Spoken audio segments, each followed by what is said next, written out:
Page 7. Significance has generally been overlooked. This key collection, which escaped the Roman persecution of magical texts, can be tied in with similar spells on curse tablets found around the Mediterranean. The practices of the Theban library are the key to a widespread magical, philosophical view of the universe which shaped the thought of late antiquity, and which in a hidden manner have shaped and are reshaping magical practices of the 20th century. What I wish to do in this book is examine the papyri and tablets, the Egyptian contribution to the papyri, the Greek contribution. Then on a more operative level, I wish to show the postmodern magician how he or she may use this technology, its presence in the world, and sources to deepen his or her understanding. The most perceptive of my readers will see this entire work as a demonstration of method, which they may use to re-win whatever mysteries the world holds for them, whether it be Mayan sorcery, the Ogams, or the intricacies of the Tao. The process I used in reconstructing the darker operant side of Hermeticism was a threefold process which I initially read of in a paper by Dr. Flowers with special emphasis on the semiotic model of magic. I feel that the process has been valuable in both personal transformation as well as giving me clear results through the activation of existing scholarly material. I think the process that Dr.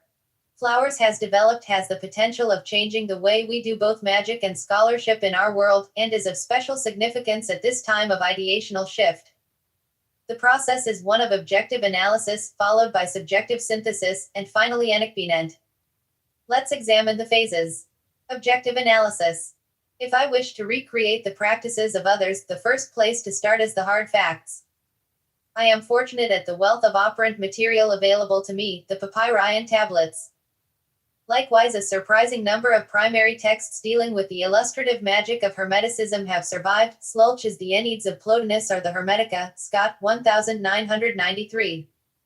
These primary texts combined with the archaeological and historical records of Occultist give us an accurate picture of what these magicians did, not only in the material sense but in terms of their social and linguistic milieus. The latter material is necessary to discover how these individuals perceived the order of their worlds. Magic, the art of changing the subjective universe in order to produce a How to Be a Heathen, printed in Idula IB, 4 December, 1992, pp. 11-16. 2. Proportionate change in the objective universe depending on the passion and precision of the operator, begins with a received worldview, though by necessity this worldview individuates with the practice of magic. For an understanding of the worldview, as many factors as can be handled by the Reconstructionist should be taken into account. If you'll want to make the same journey as the originage operators, you must start as close to the same place as they started as you can, and you must arrive at the same destination. In determining the destination, which must by necessity be individual given the nature of magic, we do have the popular accounts of the lives of practicing Hermeticists. Indeed, such accounts may have already shaped our minds about the nature of magicians. The popular Greek novels of late antiquity had a strong effect on Goethe's Faust and the emergence of the magic story in modern times. This emphasis on objective data gathering is also an emphasis on self-reliance. The current magical practice of relying on the channelings or revelations of others bespeak a spiritual laziness. Rather than seeking out the beginning and ending points, many prefer to take the half-cooked models of another individual's mind, an individual who may or may not have achieved that transformation of magic. It might be argued that the magician who does not engage in objective analysis and merely creates his or her own system is more self-reliant than the researcher. However, the totally self-created system will rarely challenge your blind spots, rarely present you with mysteries to be solved, rarely prevent you with confirmation that you're on the right track. The difficult process of seeking the objective data allows you in a very real way to remanifest the way of learning that various successful schools have possessed. This may not provide the entertainment of spending a weekend listening to someone channel a gazillion year, id Lemurian, but it will provide you with of the closest things available to time travel. The last chapter of this book provides the dedicated seeker some resources if they wish to make the journey I have. Subjective synthesis. The Hermetic tradition is above all a tradition of individualism, the Setian current within it particularly so. Once adequate research has begun, questions arise that can only be answered by relating the process to the understanding of the individual. A model, as appropriate to Hermes' god of communication as it is to current linguistic thinking, emerges. Having considered the traditions under which the model factually. Page 8. Developed through time, diachronically, how does the individual make use of it in the here and now, synchronically? Having learned the language, what do you choose to say? An example would be the common practice of dream sending, an important tool in the Session toolkit. The questions as to the meanings in ethics are many. Each individual must come up with her or his own answers, as I did. The process of discovery has a twofold thrust. Firstly, it lets you observe, test, and articulate what is hidden in your personality. Secondly, applying your personality to the external tradition then allows you to take a facet of the tradition into your sphere of being. You have claimed it for your subjective universe. Once again, you're repeating the process of the writers of the papyri, and like them using this process to lead to an individual enlightenment. The actions of my subjective synthesis will not appear directly in this book. But since I realize that I have transformed myself through the use of these techniques, I am aware that the transformation will affect what I emphasize and point out. In this way, I am become an authentic teacher, student of this tradition. If you wish a similar position, you must apply these steps. Then you will know what is true, not because you read it in my book, but because your soul has discovered it for itself. Enactment. The magical practices of the papyri are geared for practicality, whether to gain, women and gold, or the answers to the toughest of the soul's questions. The test for understanding a practical system comes from doing. One doesn't read computer manuals for their prose, nor study surgery for amusement. The test of understanding is in getting results. Only when the circuit becomes self-sustaining have you obtained the goals of the system.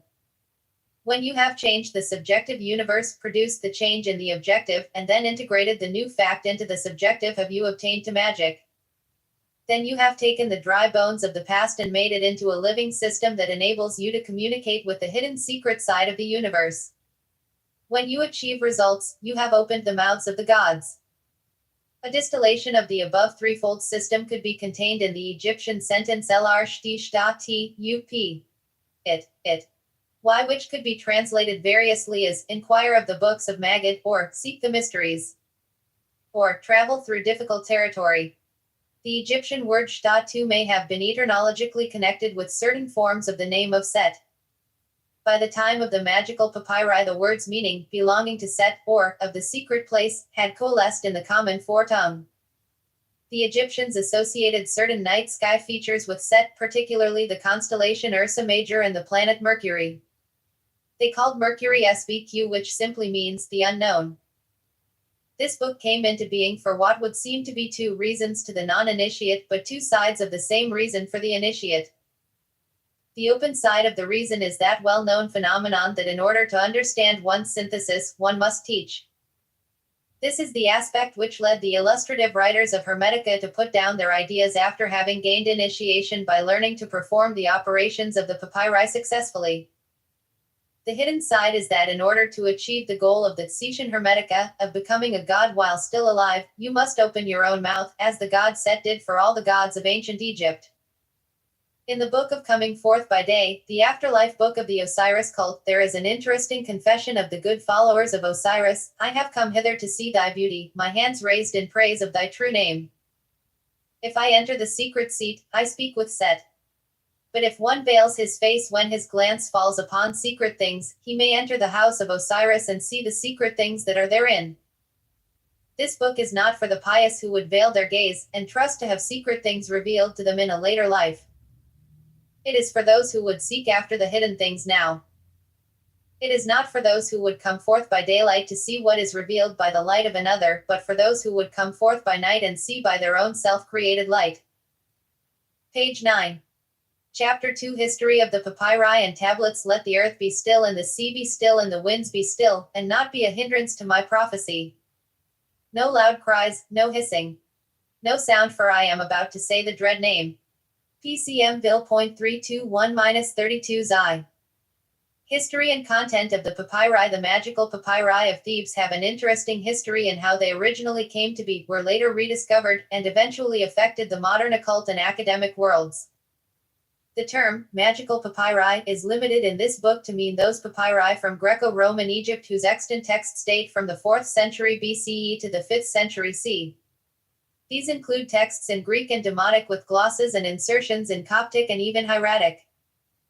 This section of my book will deal with the texts, particularly as products of Greco-Roman Egypt. The following chapters will consider them as products of Egyptian and Greek traditions. The majority of the texts were produced after 330 C when the imperial support for Egyptian temples ended, and, as persecution and suppression increased, the texts became very scarce after 400 C, although the latest existing text was a horoscope cast concerning a birth in 478, from Oxyrhynchos, a Set-worshipping name in Upper Egypt. The chapter on Remenaife stations will show what and how the tradition continued. Since the time of Prince Setni Kamwast, Egyptian priests had been in the custom of keeping a working magical library at specific temples such as the Ramesseum in Thebes. Indeed, the Theban cache may represent the last magical library of Thebes. The lector priest might divide his time half a year working for the god, Sems Neter, in other words as a servant in the temple, and half his year working as the god Pax or Neterl. Or combine both prakshas at once. The scrolls belonged to the temple, but were loaned out to the priests, possibly rented out. Magical knowledge was considered a state and cultural resource, but when state patronage died, magic became an individual resource. Postmodern magicians, who often find themselves taking on the burden of maintaining culture and personal power in an increasingly chaotic world, are very much in the same situation as the writers of the papyri. 7. Page 10. The scrolls of working spells were very much part of his stock in trade, and unlike the religious practice, which tended to be highly conservative, the working magician, then as now, would take in any effective knowledge that could increase his power and earning potential. Indeed, many of the foreign words which begin appearing in the New Kingdom make their first appearance as parts of spells or medical recipes. Egypt being perceived as the heart of order, foreign magic was the best way to introduce chaos. This preference for foreign words is why ethnic Egyptians preferred Greek for words of power. The Greek titan Typhon, who was ever plotting to return to the center of the world and seize power from Zeus, was the perfect symbol of such magical desires. Despite the verbal identification, there seems to be little of Typhon's myth or form in the resulting deity. Set Typhon may be an ironic response to the Ptolemy Serapes. With the ending of imperial patronage, the priesthood of Egypt turned more and more to the practice of itinerant wonder-working. This is made clear by the sudden diffusion of Egyptian names and magical techniques into Europe and Asia Minor appearing in the late 4th century. This class of working magician was not welcomed by Roman rulers. Roman attempts to suppress magic and foreign religious practice were frequent. Emperors passing laws against magic included Augustus, Tiberius, Claudius, Nero, Vitellius, Vespasian, Domitian, Marcus Aurelius, Constantine, Constantius, Valentinian, and Theodosius. The Roman practice of burning the magical books along with their possessor made the practice of magic dangerous, but Roman decrees did not end magical practices. Only the coming of Christianity, which anathemized all pagan practice, led to the near elimination of all magical practices. As the combined forces of Roman imperialism and Christian law entered Lower Egypt, heretics and practitioners fled south. The stoning of Hypatia in 415 C fundamentally destroyed the Alexandrian intellectual community. The magicians of Thebes chose a deliberate burial of the papyri. It had always been an Egyptian practice to bury damaged papyri with their priestly owners, but the great cache of intact texts from Thebes suggests that something else was going on. Interestingly, a wealthy collector assembled a collection of Coptic Gnostic texts, including also some Greek philosophical texts and medical texts translated into Coptic, from ALJ over Egypt, as can be seen from the different languages and scribulate styles. This collector carefully had these scrolls buried in the place called Pavo, the souls, where the IE brothers from Nag Hammadi dug them up in 1945. Both sets of texts were deliberately collected and preserved. Thebes, which had held the world's first magical library, the Ramesseum of Sem Kamwast, became the last resting place of the magical knowledge of Egypt. The authors of the papyri were bilingual in Greek and an already archaic Egyptian Demotic. The magical consequences of bilingualism is discussed below. The papyri include not only magic, which shows a familiarity with Ethiopian, Samaritan, and even Babylonian magical, religious systems, but also with pharmacology, metalworking, and fragments from Greek novels. Intertextually, the papyri authors were familiar with St. Paul, religious traditions of the Hebrews, Persian mystery religions, Homer and Plato. Fragments from the mysteries of the Idaean dactyls appear as well as the Delphic maxim, know thyself. In short, the authors were learned men familiar with the cultural matrix of the Mediterranean, somewhat different than the 19th century view of sorcerers as stupid practitioners of bad science. The writers of the papyri had a particular interest in getting things done, i.e., changing the world or themselves. This led to an attraction to such gods who had power appropriate to their interests, first and foremost Hermes, a logical choice for people often making their living as translators, Greek, Euro P, LBC winking face, secondly to Set Typhon as god of the foreigners, clearly the ruler of the age, and to other sources of foreign power such as Jehovah or Mithras. This identification with a cultural bad boy as a source of power is probably the first example of Satanism. This active choice of an antinomian figure for self-empowerment coupled with the multicultural learning has been without parallel until recent times. After the Theban documents were cached, they remained hidden for over 1,300 years. The interest in things Egyptian made the ancient Theban trade of treasure seeker and tomb robber a popular one. Relics, art, and scrolls were dug up and manufactured for the European trade. The premier collector was Jean d'Anastasy, 1780–1857, an Armenian who became the Swedish consul at Alexandria. Anastasi purchased the papyri in Thebes and sold them off to the British National Museum, the Bibliothèque Nationale and the Louvre in Paris, Stasilich Museum in Berlin, and Rijksmuseum in Leiden. The translations of the Greek and Demotic texts had differing effects and histories. Let's consider the Demotic first. Page 11. The Demotic Papyrus of London and Leiden was a long sheet, 16.5 feet, cut in two and sold separately, to Leiden in 1828 and London in 1857. The Leiden text was a key source for the decipherment of Demotic because of the numerous glosses in Greco-Coptic characters. It provided Brugish most of the material for his Demotic grammar published in 1855, and was used for translating its other half. The sharp-eyed Plete discovered that the two fragments were one, leading to the publication in a single volume as early as 1892, a popular English edition, the Demotic Magical Papyri of London and Leiden by F.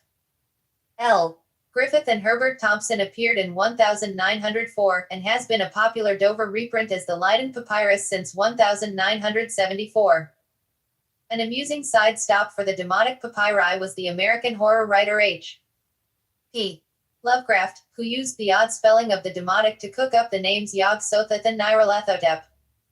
Lovecraft owned, or at least cited, Papyrus Anastasi in his commonplace book in 1926.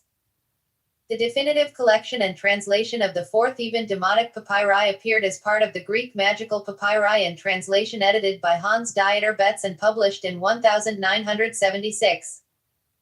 The Demotic section was edited by Janet H. Johnson, and all numbering of the Papyri Demoticae Magicae (PDMJ) refer to that volume.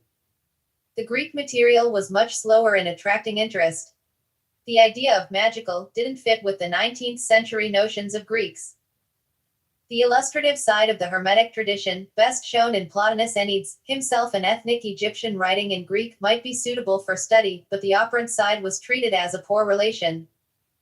Only in a postmodern epoch can the two sides be restored.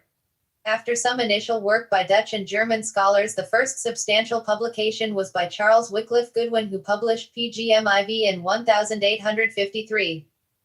It contained the spell, stele of Ju the hieroglyphist in his letter. Ju was a figure well known to Gnostic Christians. The first and second books of Ju, or the Logos according to mystery, comprised the Bruce Codex, a 19th century find in Abyssinia. This famous invocation deserves a few remarks. It is a formula common to many of the Typhonic workings. Firstly, the god, the Headless One, is invoked. Prizendans identified the complex figure of the Headless One with Set, Akephalos 1926 Leipzig. The Headless One is also identified with the Jewish god, Osiris, Abraxas, and Samaritan gods. Secondly, the magician Ten becomes the god. Thirdly, in this deified state the magician does the desired work. This has an interesting parallel in the Coptic language Bruce Codex. The books consist of an account of a journey of rising up through successive aeons, including that ruled by Sethes, and then learning the method by which aeons could be created. The two texts point to a common methodology of rising up to become Set and then creating certain forces to work on the world in accordance with the magician's will. The Wycliffe translation caught the attention of Samuel Liddell, MacGregor, Mathers, who added it to the Golden Dawn's repertoire under the name of the Bornless Ritual for the Invocation of the Higher Genius, complete with Enochian tablets, Kabbalah, and an interesting mistranslation of Akephalos's Bornless One. In this dramatic fashion, the ritual is still practiced. In September of 1900, Aleister Crowley performed the ritual from Wycliffe's fragment of a Graeo-Egyptian work upon magic. The ritual had a profound effect upon him, leading to the reception of the Book of the Law in 1904. Crowley published his own version of the ritual as Liber Samek during his stay in the Abbey of Thelema. Interestingly, Florence Farr, a fellow initiate of the Golden Dawn, published sections of the Brelels Codex and its descriptions of Aeons as being the product of a magician, which led Crowley to the understanding and basis of his work. This is an example of the combining of an illustrative working, the first and second book of Ju, and an operative working of the Typhonic Hermetica. Similar results may be obtained by the postmodern magician. In 1905, Albrecht Dieterich suggested that all available papyri be collected into a single edition. He had a hard time attracting enthusiasm for the project because magical texts were seen as an affront to the nobility of the classical mind. Dieterich died on May 6, 1908, and a few of his students, particularly Richard Winsk, took over the project. Progress was made, but Winsk and others died during the First World War. Karl Preisendanz began the project anew. He published 2 volumes, Papyri Graeae Magicae, PGM, in 1928 and 1931. A third volume with extensive indices was planned and even reached the galley stage, but World War I stopped the publication. After Preisendanz's death on April 26, 1968, the publishing firm of Teubner brought out a new edition under the editorship 11. Page 12. Albert Henriks. In 1986, the English-language version appeared under the editorship of Hans Dieter Betz. The numbering at spells found in this volume follows that of Betz. I don't know if the spells, in toto, have been archived in any electronic site, although several spells involving Selene and other Greek figures are said to be available on CompuServe.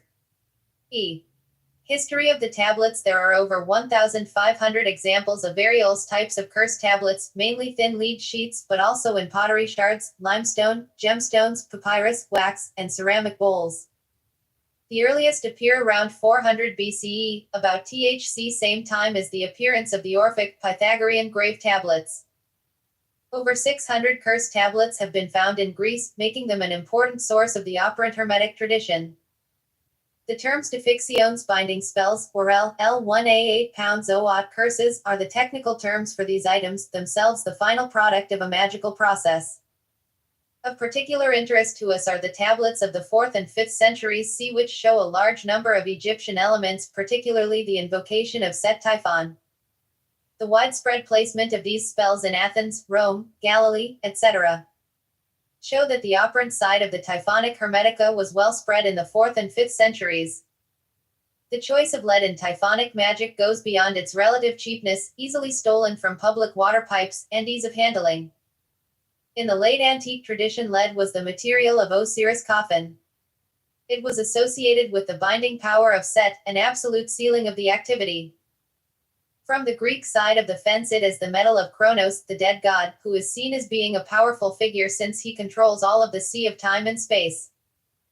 Kronos is invoked occasionally, and like Set Typhon is an example of an entity associated with because of the power he provides the magician who takes on his form, rather than a prayer-answering god of a popular cult. He is also an outsider returning to the center. The binding tablet had long been a part of Greek practice, showing up as early as the 5th century BCE. Plato was aware of a professional class which produced such items for a fee. By the 2nd century CE, the tablets are widespread through the Roman world. There is a great deal of evidence that the tablets were produced according to handbooks, indeed some bear the same invocatory phrases found in the papyri. Some of the papyri 12 explain how to create the tablets. The foreign elements in the tablets show how Egyptian thinking and practitioners came to dominate the market, and that the papyri were the direct forebears of the European sorcerer's book or grimoire. Of special note is that a large number of tablets were found in Athens, the intellectual center of late paganism. The Typhonic tradition was well represented there even during the Christian persecutions of 460 to 560 c. Ultimately, the aggressive stance of the Academy of Athens, as seen in their use of myth Christians being equated with giants and titans, led to Justinian closing the Academy in 529 c, about which time the Typhonic tradition went completely into hiding. The Academy moved to Harran in present-day Turkey and later flourished for a while under the Muslims, which is how many texts made it into Greek and Syriac. Indeed, Masudi visiting the Academy in the 10th century recorded their door knocker's inscription, "He who knows his nature becomes God." This is possibly the last inscribed tablet directly produced by the Hermetic tradition, and would serve as talisman of understanding for the current Shection revival initiated by Michael Aquino. Language use in magic. The choices of language use in the magical papyri were determined by two factors: 1, the social, historical milieu, and 2, magical considerations. Actually, the first ultimately had a magical effect, but that will be dealt with in Chapter 6. The social milieu. The amalgamation of Egyptian and Greek populations had been going on since the time of the Ptolemies. Several ethnic Egyptians such as Manetho or Plotinus had written their works in fluent Greek, and Greek was the chosen language to export Egyptian ideas in. However, the coming of the Romans, with their standard imperial tactic of divide and conquer, changed all that. Roman occupation, particularly after Septimus Servius' time as governor, developed a policy of emphasizing the Hellenic and repressing the Egyptian aspects of religion, politics, and culture. By 50 c, the only means for recording things for most Egyptians was Greek. Religious and literary texts, being products of the temples, remained in Demotic. But with the ending of the imperial stipend for temples, Demotic came to be used only in magical documents. The Demotic texts were clearly the product of the disfranchised priestly class, intended as preservative and, or linked to the magical and philosophical Egyptian past. Page 13. Other Demotic texts survive, and what makes them particularly interesting is the evidence of a common tradition, but different applications. Both Greek and Demotic texts contain identical strings of invocations.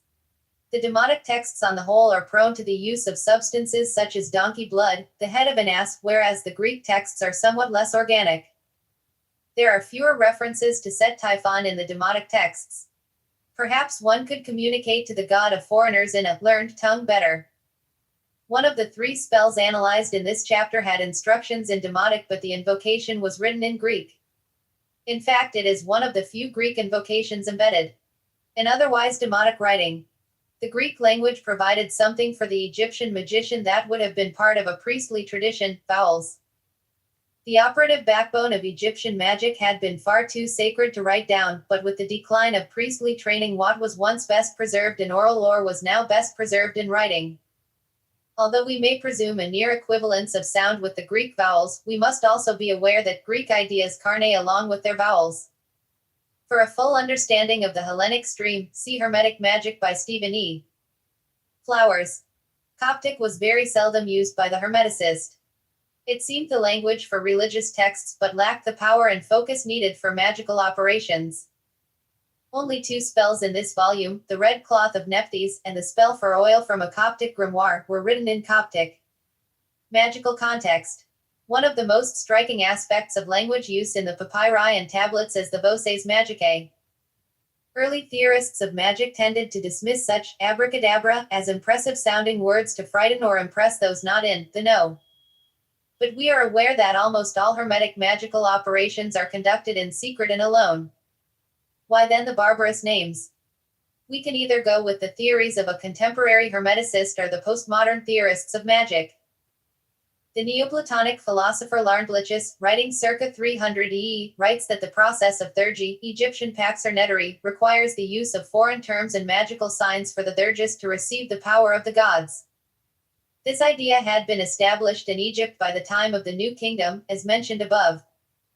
In magical texts from that time, we not only see the use of foreign words but also the invention of fantastic names.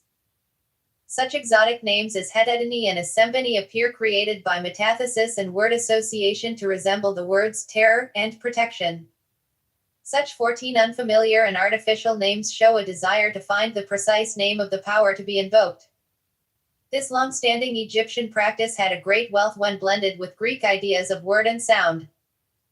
Postmodern theories, beginning with Tarnbaya in a 1968 essay, The Magical Power of Words, argues that magical language is not gibberish but an appropriate form of discourse with another realm of existence. Van Ball, in Symbols for Communication, 1971, furthers the argument that the encoded messages are more pleasing to the hidden realms and therefore more likely to produce a response in the form of phenomena. This view of magic is particularly useful for the postmodern magician, who deals in many realities, from her office work to her initiation, as one of the easiest roads of power. IV. Analysis of 3 spells. I will examine 3 spells, 2 from the papyrus, 1 in Greek and 1 in Demotic and Greek, and a spell found on a curse tablet for language use. This type of analysis is necessary not only for the magician to utilize the given formula but also to allow him or her access to a method of thinking, a recognition of the original material. Capital letters refer to Greek lowercase voces magicae. The first spell is a love spell from the papyri.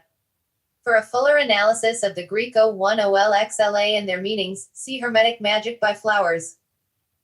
PGMIV.32 SS74. Take an unbaked brick and with a bronze stylus draw an ass running, and on its face, IAO10, and on its neck in the shape of a little bell, OO, and on its back, Lerthemino, and on its breast, Sabot, and under its hooves, Abrasax. Smear it with the blood of Typhon and a pig and with juice of an Oman.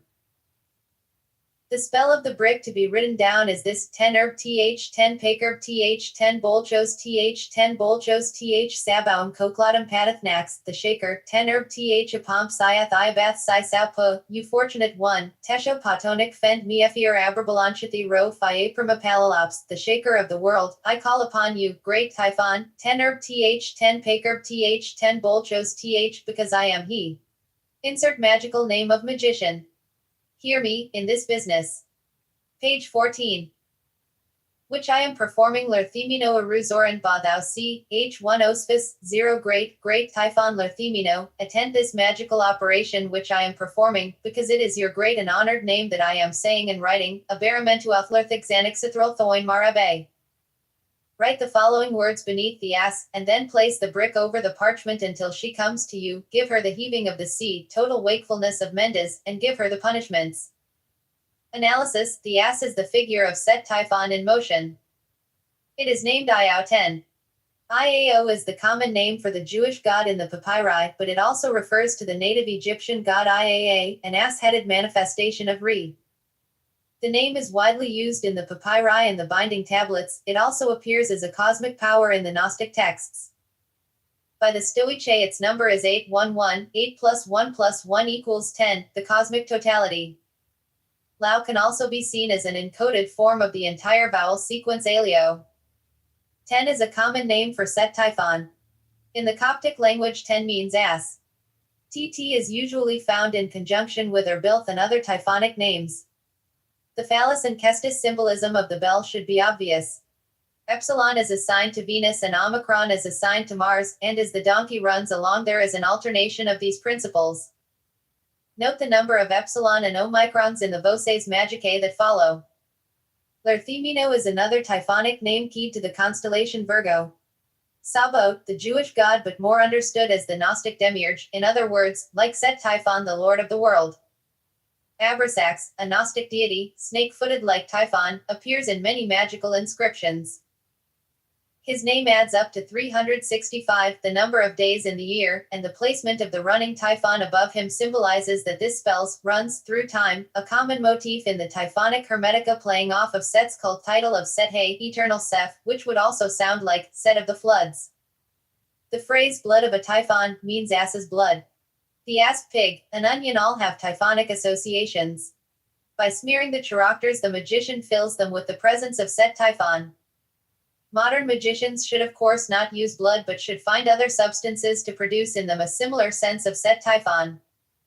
16. The spoken, written spell is a gold mine of Typhonic names as well as interesting examples of the translation of Egyptian magical ideas into Greek. Erbilth and Pakerbilth are common Typhonic names keyed to 7 and 9 respectively. The latter is found with great frequency in spells to cause love or hate because of the number Enjni's power to govern the minds of men. Bolchosilf equal to 986 equals 5, which is also the number of Sabaoth, and the principle of justice, has been decided as the Egyptian pronunciation of Baal, another Semitic deity identified with Set plus Cho, the Egyptian word to strike, so the name equals Baal who strikes is Set. The shaker is an epithet of Typhon, but also refers to the donkey. The donkey, as an alternate form of the Set animal, see Chapter 3, shares in the Egyptian name for the Set animal, the beast of destiny, a name also connected with the pig, see Chapter 3. Set Typhon is invoked here as a deity who can overturn the natural order. Note that after all of this invocation the magician says, "I am performing Lerthemino," etc. In short, the magician says that he, or she, is now acting as the god, performing pax or netter, literally, reaching the god. Having transformed himself into Set Typhon, the magician then invites SCT Typhon, at this point his other hidden self, to attend and witness the work.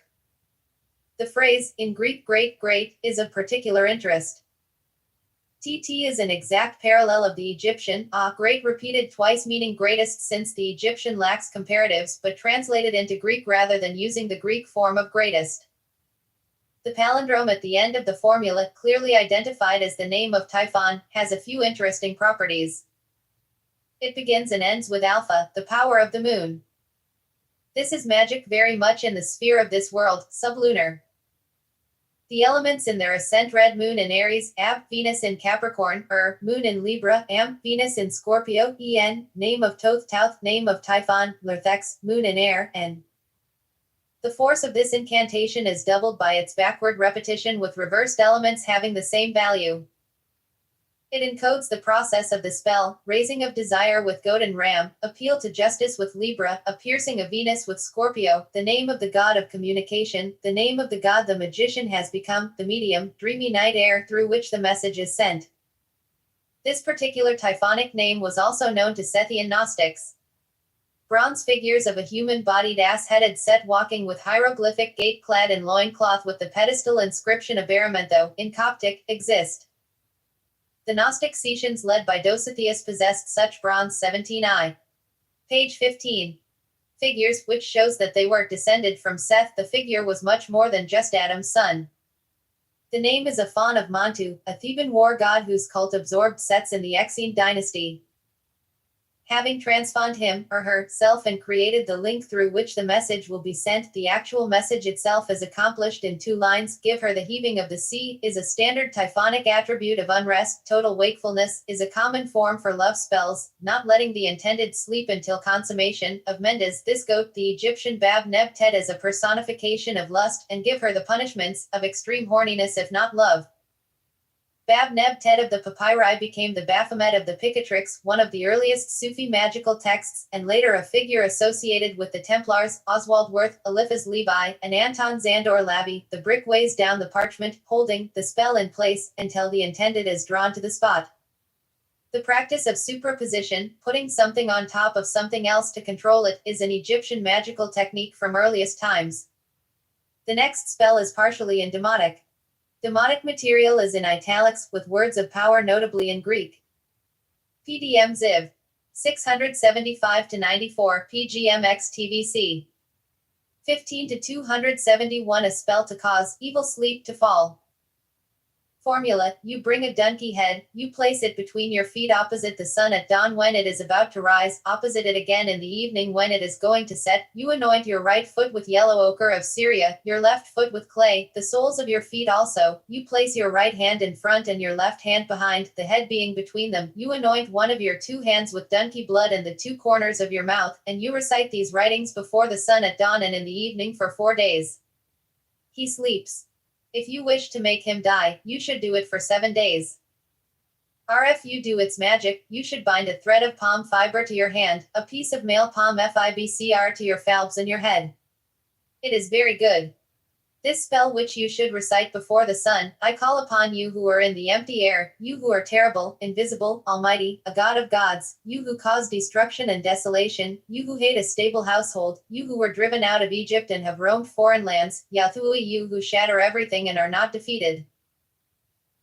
18 I call upon you, Typhon Set, I command your prophetic powers because I call upon your authoritative name to which Yul cannot refuse to listen. Turb th10 Pakerb th10 Bolchos th10 Patath Nax 10 Sorrow 10 Nebotosol th Actio Fieriskul Nebotosol th Abaramento Earthexanixithroluathin Mariba Amina, the whole formula. Come to me and go and strike down him, insert name, or her, insert her name, with chills and fever. That very person has wronged me and he, or she, has spilled the blood of Typhon in his own, or her own, house. For this reason 1 a.m. doing this, add the usual. This spell's preparation involves manipulating the physical form of Set as ass-headed man, as well as other practices to concentrate the magician's attention. Head, feet, phallus, hands, and mouth are drawn into the process, as well as the whole of the life of the magician as occasioned by the planning and control needed to perform the operation. Evil sleep is a nightmare-filled night that begins to destroy the physical and mental health of the victim. Nightmares were considered a special creation of Set from at least the Exfleeth dynasty, when in the Book of Dreams it was written that nightmares are evil filthy things which Set, son of Nut, has made. The rubrics also encode Neoplatonic number lore. Do something 4 times to make a change, 7 me's to make it permanent. The spoken spell in Greek is interesting both in the rich list of epithets and clues it offers as a bald praxis. At first the spell calls upon Set, and then later the magician prophesies as Set Typhon. The Voces Magicae includes some of the formulae disguised above. One of the more interesting is the triad of names associated elsewhere in the magical papyri with Hecate, Nebotosoal Thap 1L0 Phi. This formula appears in many places. The last name is that of the Babylonian goddess of the dead, and had begun to appear on Greek curse tablets as early as the 4th century BCE. Come to me and go is a standard formula summoning the god as peer and then instructing him to carry out the operation. That very person has wronged me and he has spilled the blood of Typhon. The slander of the target is more common in Greek love spells generally addressed to Selene. This spell with its demotic rubrics, Hellenized Babylonian names, and Greek magical method is a good example of the syncretism of late antiquity. Page 16. The last spell we will examine in this chapter was found during excavations of the Roman wells in Athens. Inscribed in a beautiful scribal hand, it dates from the mid-3rd century C.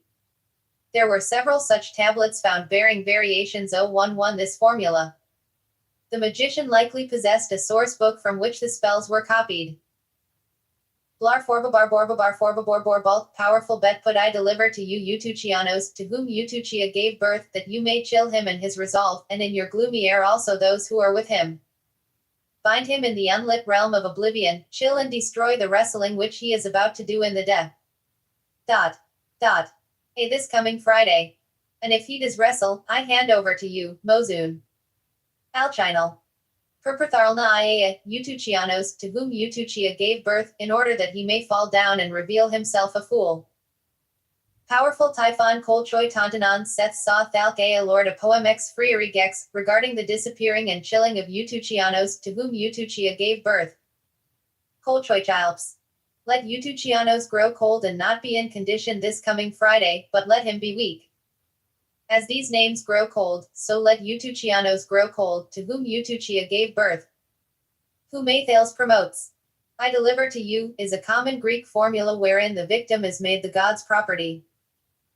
Chill him and his resolve, and following references to cold and dark are the especial domains of Set, as early as the pyramid texts, for example in the spell of obtaining the Cham scepter, giver of winds. Kolchoi Tantanon is a secret name of Set Typhon.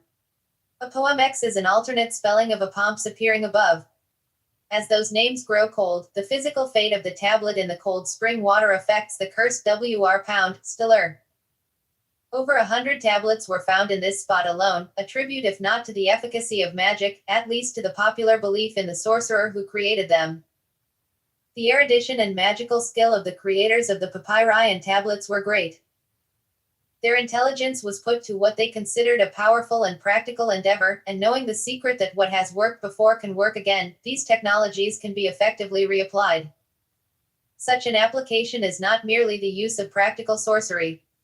It is the active forging of a link to the past and the needs of the 20 now. Such magic subtly works on the memory, anamnesis, and prepares the psyche for revelations which will occur at a later stage of initiation. Page 17. Chapter 3 Set When you receive a revelation of this one, the one you must know, for you are ignorant of yourself. When you are ignorant of him, you may be filled with fear because of the great dynamism of that place, then you flee backwards to your body. But if you desire to become perfect, you will remain in that place and still yourself. Allogenes, the Egyptian god Set, went through periods of immense popularity alternating with total denunciation. Set in the pre-dynastic and archaic periods was an essentially positive deity introduced from the East as a god of the extension of existence. He is therefore god of expanding borders and radical changes of being, particularly birth, circumcision, initiation, death in battle, and rebirth through the opening of the mouth ceremony. Popular among Easterners, his first cult site being Pelusium in the eastern delta, his worship quickly spread to border areas, where he was identified with local gods of initiation. Two examples of such cult sites are Karga in the south, which has always been primarily a Nilotic culture area, and the Libyan settlement of Ombos, wherein Set was identified with the local god Ash in the Ayan dynasty. Set's original worship as a nighttime, polar deity suffered a decline with the rise of solar worship in the Ivath dynasty. The Great Pyramid of Khufu is one of the last early monuments connected with the idea of a Setian afterlife as well as a solar one. The Great Pyramid had a special air shaft for the kings to fly to the star Alpha Draconis, which is the star of Set in the constellation of the Thigh, principle of the seven faces of darkness. During the Middle Kingdom, Set was reduced to a symbol of Upper Egypt and apparently seen only during the Setian festival of Heb-Sed, or tying together.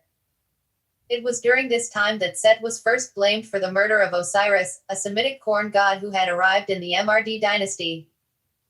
Previously, Osiris had died of drowning. No matter how evil, Set was, the essential function of Set, of going out and expanding the borders of existence and then returning that chaotic energy to the center, always continued. It is the darkness that binds together the Egyptian light. Page 18. The foreigners who ruled Egypt, known as the Hyksos, quite probably Hurrians, actively identified themselves with Set and established their capital at an ancient Setian site, Avaris. Very little is known about their religious or magical practices, although excavations going on at the time of writing this book should reveal great wealth. But they were great horsemen, and the horse, like the ass, had become identified with Set. It required Hyksos rule before, after almost 200 years of its use in Egypt, that evil Setian animal the horse could be portrayed in Egyptian art. The second native blooming of Setian thinking may have begun in the Xth dynasty, but certainly it reached its peak in the 6th and XXth dynasties when a family of Setian priests from Tanis became the pharaonic line. During this time of expanding borders, Set was extraordinarily popular, as can be seen from pharaohs' names such as Seti, Set's man, and Setnacht, Set is mighty. Two important Setian texts were produced. First, the Tale of Two Brothers, which tells how Set, identified with the god Bata, undergoes a series of metamorphoses, Iperu, that change him from a farmhand to a star in the constellation of the Thigh. The second text is the Book of Knowing the Spiral Force of Re and the Felling of Apep. This protective formula, which Ramses Il, son of Setnacht, inscribed on certain border monuments, shows two Setian particularities. Firstly, it has an unnamed god coming into being in the psychic, subjective realm as the god Zephra. Previously it had been held that Neith, a goddess of nature, had transformed herself into the XCPHRA beetle. Secondly, the spell gives the magician one of the powers of Set, which is to slay Apep, the dragon of delusion. With the coming of the Exian dynasty, Egypt entered its long decline. Set became a tremendously unpopular deity. His worship ceased everywhere except the oases and the city of Thebes, where his cult was absorbed into the cult of Montu, the warlord of Thebes. The negative and destructive aspects of isolation and destruction were emphasized, and as Egypt turned more to an idealized past, Set-Hay, the god of the void called the future, came to resemble the Christian Satan. The third blooming came with the coming of the Greeks to Egypt. It is from this period that the Hellenic notions of independence and self-worth began to revive both the operant and initiatory aspects of the New Kingdom Set cult. The spells in this volume are taken in the main from the third blooming. The success of Greco-Egyptian magic, despite Roman persecution, saw an expansion of both the philosophical and magical aspects of this 24 tradition as far north as Britain. The 3rd century of the Common Era was the height of Setian Hermeticism. For useful magical and cultural background on that time of super-individuation, see especially Spiritual Guides of the 3rd Century by Richard Valentesis. With the coming of Christianity as a state religion, individualism was again despised. The Coptic fathers identified Set with Satan, and he almost disappears as a figure in Egyptian magic. The European manuals gave way to medieval grimoires, and perhaps the last practicing Setian, the 8th century Abulphase dual nun, changed his name to Thuban the Black, Thuban being the name of the star Alpha Draconis. Thuban Pir, or chief of his order, was called king or lord of the fish being a typhonic animal. Thuban was 3rd in teaching succession after Daud of Tai and Maruf Karki, in the order of the builders. Thuban founded the Malamti, or blameworthy, order of Sufi, which has certain similarities with Freemasonry. The Masonic pillar of the temple, Boaz the Black Pillar, may be Albaz, a form of Thuban's name Abulphase. The 4th blooming began in the middle of the 19th century, when Western occultism began to focus seriously on archaeological data coming from Egypt. Particularly important highlights were the publication of The Rite of the Headless One, in which the deity the magician transforms himself into has certain typhonic names. Aleister Crowley's success with that invocation in April 8, 9, and 10 of 1904, wherein part of his revelation consisted of the audible word Kaf, RR, which is the word of Set. April 30, 1966, when Anton Szandor Lavie founded the Church of Satan and began a magical exploration of the psychological factors of the Christian Satan. 1972, when Anton Lavie published the Satanic Rituals, which included Die Elektrischen Vorspiele, which was privately known as the Rite of the Istabi. This text, based on the 8th precept of the Emerald Tablet of Hermes, use your mind to its full extent and rise from earth to heaven, and then again descend to earth and combine the powers of what is above and what is below. Thus you will win glory in the whole world, and obscurity will leave you at once. This is largely an invocation to Anubis, opener of the way, to cause power to flow forth under the control of the children of Set, so named. Page 19. North Solstice, 1975, Michael A. Aquino invoked Set and receives the Book of Coming Forth by Night. Empowered by this gnosis, Aquino becomes a magus and founds the Temple of Set, which has a similar appeal to postmodern magicians that Set Typhon did in late antiquity. Once again, Set, whose name means initiation, is highly honored upon this earth. September 9, 1995, under the guidance of the researchers of the Order of Sedni Kamwas, the Temple of Set has a Heb Set festival at the Oasis of Las Vegas. The serious postmodern magician seeks out scholarly data for the same reason his counterpart in Egypt did, precision. In order to open the mouth of the gods, which is the essentially Setian act, one must have as precise a contact with the entities as possible. The name and image of Set are among the scholarly problems of Egyptology. Set's appearance and disappearance from the pantheon is not discussed. The former concerns can provide the magician with some useful data, the latter is tied up with the esoteric nature of Set and becomes a key in understanding the god, which is the first step in assuming the form of the god to work your will one upon the universe. Set, in the Papyri, 119, evolved from Sut to Set. The meaning of the name is unclear. Various pseudo-etymologies belonging to the Egyptians show some of the thought processes concerned with the word. Plutarch, who translated it as the overpowering one, captured the general understanding of Set Typhon as a fate-like force of compulsion, and it is in this form that the name of Set exists in the papyri. The magician, having worked his or her will in the state of having reached Set Paker th, made his will into a predetermined fate. Set came almost to mean Ankh, and indeed since that goddess was associated with the pole star, both were seen as rulers over the rotating stars, which in turn ruled fate. The most likely root of the name, Set, is a word meaning isolator or elector. Some of the earliest hieroglyphs of Set are written with the knife C.L., which was presumed to be a castration tool, but recent work by Roth suggests might be the birthing knife, or peshkent. The birthing knife, which was later associated with the goddesses Renet and Meskhent, is a symbol of destiny, birth, and rebirth. Set is generally portrayed as a fantastic animal, however, there are certain animals associated with him.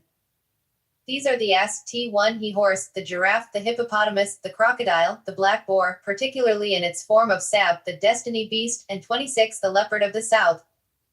Set is portrayed as a reclining beast with a fantastic head featuring a long snoot and square-tipped, brush-like ears. His tail is forked in the shape of the birthing knife. Alternately, he's portrayed as a man with the beast's head. Rarer representations include a winged minotaur, a bull-headed serpent, and simply a man in foreign dress. In late antique times he was portrayed as an ass-headed man, and as representations of him were made further and further away from Egypt, this form predominated. Although the Egyptians portrayed Aku demons as fabulous beasts, Set alone of the gods was portrayed as a fabulous animal, perhaps signifying his separation from the natural order. He is likely the same god as the Sumerian griffin, which ended up as the peacock Melek Taus or the god Rudra. In the classical period, Set's weapon was generally a spear topped by a birthing knife. He used this to slay the serpent Apep, much as the midwife cut the umbilical cord. This action nightly freed the bark of Re to continue its journey.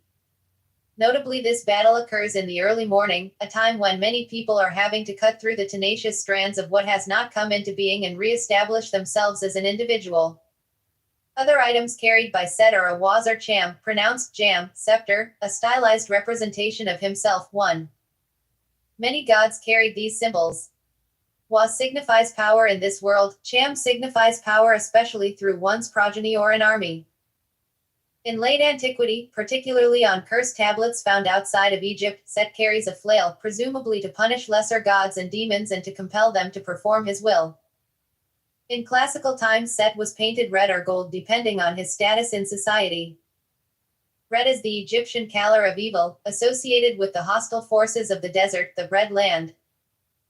The papyri of Thebes separate good operations, those that integrate the magician with the eternal patterns of nature, which required lamps of any color but red, and evil operations, those that sought to impose the magician's will either on the non-ego parts of himself or upon the world, which required red lamps. In fact, the requirement of a red lamp is an encoded indication of a Setian, typhonic spell. During the Setian dynasties, XXXX, Set enjoyed the same gold flesh as the other gods. Set was occasionally portrayed as black because of his connection with the night sky. As Mediterranean ideas of the color of evil began to affect Egypt, Set became black. In our own cultural milieu, black rather than red will perhaps work better for the magician seeking to emulate Set. Page 20. Dwelling place of Set is an interesting question. Most Egyptian gods dwell in 3 realms on this earth, where an image of them may be seen, like Re, in the duet, the Egyptian underworld, where they often have a mummiform appearance like Ptah, or hidden in the sky, perhaps as a star, or in the island of fire. The last is sometimes the dwelling place of the gods, but more often their place of origin. The god Zephyr was born there, and the island of fire is perhaps a symbol of the burning mind of man which produces gods. Although Set can be in these places, including mummiform Set statues, he is generally conceived of as being behind or beyond the celestial dome. Specifically, he is behind the constellation of the Thigh. These are the 7 stars we refer to as the Big Dipper, and may be viewed as a sign of Set's manifestation in the objective universe. These 7 stars were known to the Egyptians as the imperishable stars. So called because they do not set but revolve counterclockwise during the whole of the night. The earliest funerary cult, East-Ired dynasties, of the Egyptians was a stellar cult, wherein the dead would rise to the sky and become a star. These stars became a symbol of immortality. This period was marked by boat burials where the prow of the boat pointed north toward the undying stars. During the 6th and XXTH dynasties, the Setian pharaohs revived this symbology. Note the tale of 2 brothers, above. When Babylonian ideas of astrology were introduced to Egypt, the 7 stars became symbols of fate. After all, if the stars of the zodiac which rose and fen, appeared and disappeared at certain seasons, ruled action on this world, surely the stars they revolved around must be the most potent rulers. Greek thinking, also influenced by the Persians, gave the polar stars a special place as well. They were seen as the top of fate's spindle. Note Plato's analogy of the spindle of necessity in the Repul 1 Blick. Set came to be seen as the secret, i.e., known only to the magician, ruler of the cosmos. I would like to examine what is mythologically known from classical Egyptian sources concerning Set's activity in each of the three worlds, the duet, the earth, and the celestial region, and look at the Sethos, or secret region, which appears in the Gnostic religious literature of late antiquity. If the magicians who seek to transform themselves into Set know what and where Set performs, they can perform these same actions with greater precision. Thus, Set is both a role model for initiation and a source of patterns of consciousness for operative magic. 28. Set in the duel. Set's appearance in the duet is twofold. He is either a punisher of the wicked or the savior of Re. In the first role, he is the ruler of the first section of the duet, Sediment. This region is conceived of in space as the area beneath the sunset, in time as the first hour of darkness, or symbolically the time immediately after the Ka and the Ba of the deceased have removed themselves from the body and gone wandering. This also gives Set authority over out-of-the-body states and his traditional role as sender of nightmares. These frightening images are to be understood by the magician as testers, manifestations of Set's role as demonic initiator. They can likewise be used as weapons by the magician. In his role as tormentor of the wicked, Set appears in various guises in the duet. He is the heart-eating dragon Setnacht, Set is mighty. Setnacht eats the heart, intellect, of the evil individual. He is the figure of Set the Watcher, who observes the progress of the boat of Re. This role is one of observer of the real, a role that he also fills in slaying the demon Apep. Nightly the boat of Re is challenged by the non-created serpent Apep. Apep has the power to hypnotize the other inhabitants of the boat.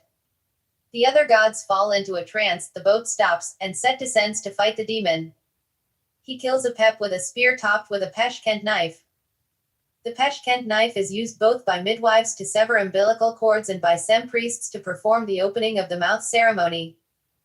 The forked knife, Y, is an image of Set's tail. These roles may be seen as the same. Set is a destroyer of delusional thinking. He destroys that which has failed to become real. As such, he is a tester of the dead, a god of limits. In short, Set works in the subconscious as a destroyer of delusion. Set on earth. Set is the god of the desert, of foreign lands. He was highly honored by the pharaohs of the Empire period, 6th and XXTH dynasties. As a god of foreign lands, he was easily identified with nearby storm and desert gods, Ash of the Libyans, Teshub of the Hittites, Baal of the Syrians, Tishbak of the Hurrians, Ninazu of the Ubaidians, and even with YHWH of the Hebrews. His primary cult sites such as Ombos and Tanis were neglected, or even destroyed, after the rise of Osiris, god of stasis, in the Xth dynasty. But the outlying shrines, the shrines at the oases such as Karga and Dalk, remained active even into Roman times. It is from these centers that the archetype of Set returned to Egypt in late antique times. 29. Page 21. Set's presence on Earth was primarily as a change agent. As such, he was the god of Zephyr or development versus Wen or stasis. He was invoked in the Empire period, the XVth XXTH dynasties, as a healer in his green deeds. Spells and charms abounded against him as storm god, causer of abortions, and sender of nightmares. Just as Set is an ender of delusional thought in the duet, he is a sender of delusional thought on Earth. His ability to send dreams and nightmares has always been sought by the magician. In magical operations, he is primarily an agent of psychic disruption or a sender of confusion. In this role, he shakes up the minds of others the magician wishes to influence. This is the second part of Setian magic. In the duet, Set limits the manifestation of unreal thoughts of the magician. The now habitually clear-headed Setian uses the same disruptive power upon the earth, upon others, so that he or she may broadcast his or her thoughts into the minds of others. This relationship is shown in the names and titles of a XXTH dynasty pharaoh, Setnacht. His name Setnacht means Set is mighty, the identical name of one of the testers in the duet. His grandson Ramses IV recorded that Setnacht was, like Zephyr Set in his rage, upon the battlefield. By using the power of Set, the battlefield he was able to create a space in which development might occur. The role of Set upon this world is to clear a space wherein an individually determined creation may occur. Set in the celestial region. Set's interaction with the gods is, like Typhon's, a primarily hostile one. He is the slayer of Osiris and usually the enemy of his brother Horus. The slaying of Osiris, which probably was originally the slaying of Socaris, Osiris having come to Egypt in historic time, is the great blow against stasis. The Egyptians conceived of two types of time, Neha and Jet. Neha was the eternal future. It was conceived of as a great spiral uncoiling into the now. The events of the future tended to pass by one's eyes again and again, growing clearer with each revolution until the final one Y came into being. Jet was the linear past. It was unchanging, stretching back from the now an infinite distance. TT was ruled by Osiris. It held all that has happened as well as the images, rather than the true form of the gods. As such, it contains all of the common material in all subjective universes as well as all observable things in the objective universe. Set is ever in opposition to the god Osiris. His slaying of Osiris is an ongoing process and is felt by mankind by any form of longing they experience. 30. When a person wants anything, a ka or image of that desire appears in the Neha or future. This is a region ruled by Set under his cult title of Set Hay. The desire pulls that person toward the event and sets him in opposition with the matrix of the past, or Jet. If he or she succeeds in obtaining, making real, the desire, he or she has slain Osiris. However, the new object immediately becomes part of the matrix of the past. In the magical papyri, the great matrix of the past is called the Hollow of Osiris the Beautiful. The bringing of new things into that matrix is symbolized by the judgment the gods visit upon Set, making him tote around the mummiform corpse of Osiris on his back in the form of Bata, the ever-zeepering bull of Ambos. This interaction between cultural conservatism, Osiris, and Set's remanifestations provides the postmodern, or Aeonic Age, magician certain clues about the pulse of history. Set's role as god of the future places him in opposition to the other gods, whose role is that of maintainers of cosmic order. Set's other celestial role, that of the enemy and or friend of the great Horus, is a bit more complex. The great Horus, god of sunlight, represents an ordered, perhaps even harmonious, response to chaos. He represents the vital active part of the seen world. His visible manifestation is the pharaoh, the incarnation of the idea of mankind. The flying falcon, his mode is visual. He is engaged in a constant fight with his brother Set. In this fight, Set plucks out Horus' right eye, and Horus pulls away Set's testicles. Later, the two combatants are gathered at the city of Hermopolis by Thoth, god of the moon, and reconciled. Set regains his testicles and Horus his eye. The theft of seed is the passing of the Cham power into the visible world. It is the source of the attraction between the teacher, the human mediator of initiation, and student. The powerful attraction, this idea of beauty, can lead to serious abuses and confusions. The theft of the eye is the absorption of knowledge into Set's realm where it returns as energized world plans. Unlike the simple myth of Set and Osiris where the influence of a dead monarch is made holy and powerful, the interaction of Set and Horus is a myth of conflict, of HNNW, storm, between the visible present and the individualist. Notably, at times such as the Heb-Sed festival, the two warring gods become the two partners. Whereas Osiris is the god of the deified or efficacious past, Jet, both Set and Horus are gods of the magical future, Neha. In the Old Kingdom, a special game symbolized their interaction, called Mihen. Page 22. Mihen game was a spiral game board shaped after and named after an underworld serpent, Mihen.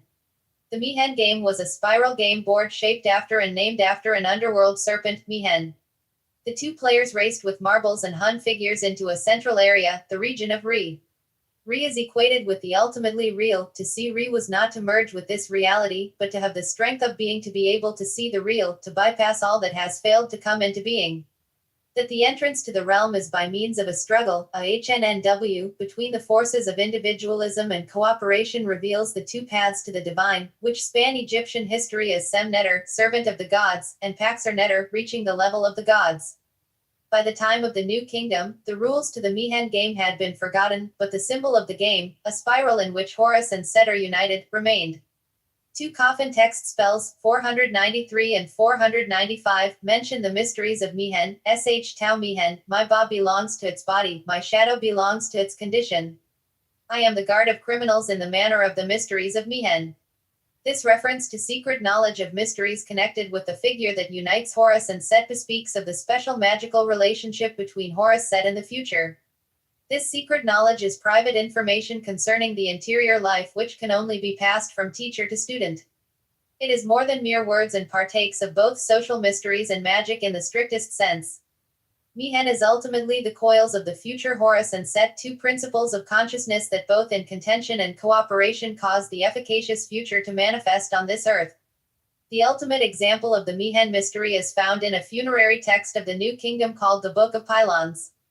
In this book, representing the deceased, travels through a series of gateways in the duel. In each he is menaced ultimately by the Apep serpent, the god of that which has not come into being. When this creature is slain by Set, emerges into the 10th hour, otherwise known as the Kingdom of Zephyra. One of the beings aiding him into this transition is a remarkable figure called his two faces. 32. This shows a creature bearing the heads of Horus and Set.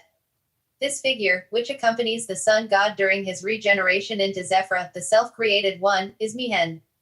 Mihen WPNIATW. Tkensof DWA. TSMRW, TRMN, SNKHWY, FY, Mshta, F. It is Mihen of the Ura, he travels through the D. The bows, they lift up his two faces in the form of the mystery. The relationship of Horus and Set symbolizes the struggle between individuality and cooperation. Yet from time to time that struggle comes into a place of unity which is an essentially protective and regenerative function. Notably, the last appearance of the name of Horus Set is in a general spell for obtaining favor, honor and passion in the Coptic tongue, where Horus Set is invoked among a list of angels such as Michael and Gabriel, London Hay 10434. This appearance of Horus Set in the 7th century of the Common Era is the last known until the 20th century.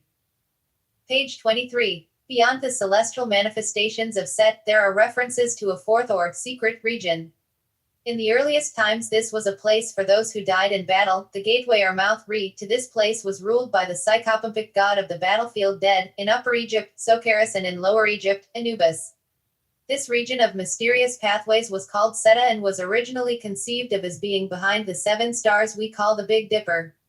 Set was conceived of as the slayer of the royal dead. He killed the pharaoh. After all, the pharaoh could not fall at the hands of mortals.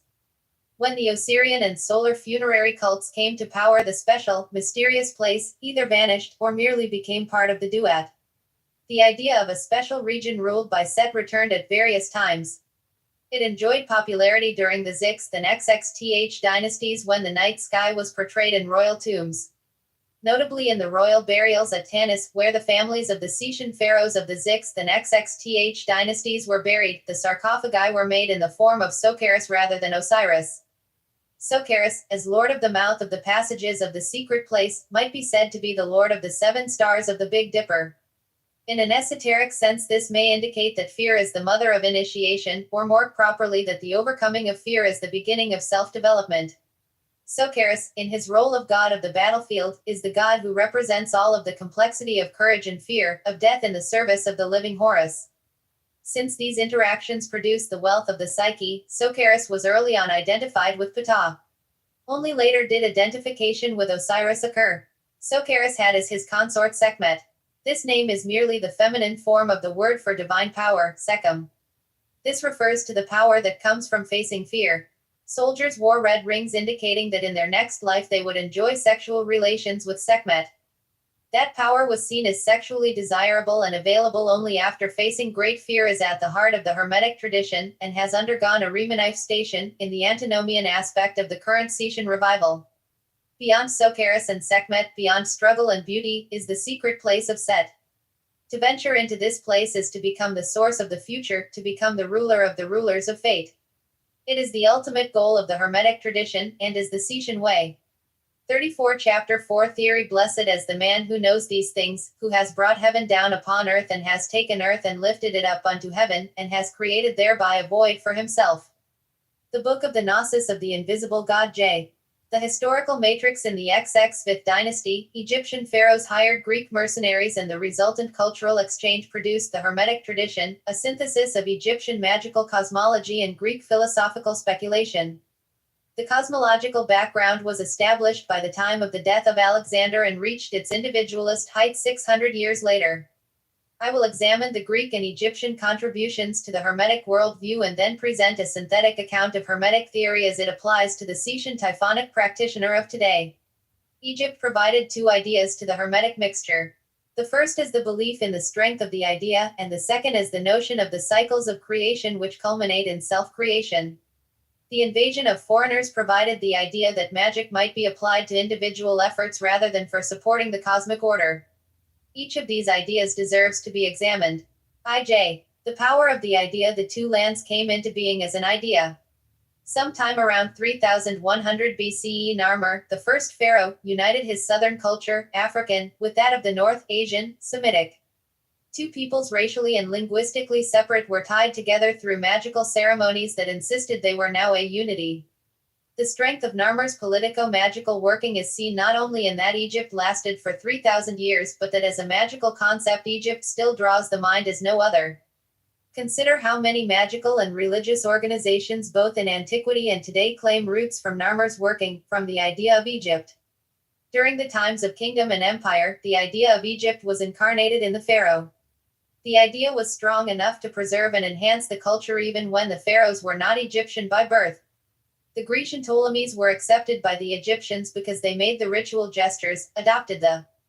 Page 24. Magical titles. The Persians, who made little or no attempt at connecting with the idea of Egypt, were despised. The fanaticism that causes an idea to be incarnated as Egypt's legacy to the world. Most Egyptian non-medical magic was of two sorts, sending emotions or ideas into others, or receiving emotions or ideas from a divine source. Spells to send madness, Neba, melancholy, Dekert, or evil sleep, abound, whereas sendings for death are rare. Magic, Heka, also is derived from having insight, Sia. Understanding the world was the greatest key to magic, and therefore the primary goal of the magician was the seeking out of creative understanding. Creative understanding was a fusion of the two perceptive facilite, eels of intellect and emotion, and of the hidden god of the psyche, see Chapter 7 on the uniting of Shu, Tefnut, and the unnamed god. Magical power may be gained by an astral journey to the island of fire, Oilsamzerti, the birthplace of the god Zephyr, where magical power is generated against the forces of chaos, a pep counteracting the renewal of cosmic life.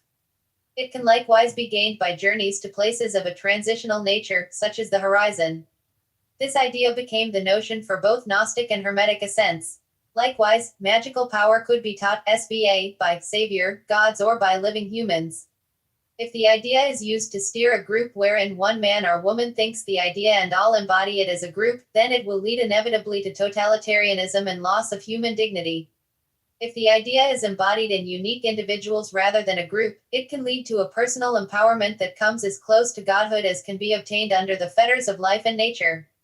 This use of an idea alone lasted long after the decline of Hermetic thinking in Egypt and was one of the first nohins of Hermeticism to be revived in Europe during the Renaissance.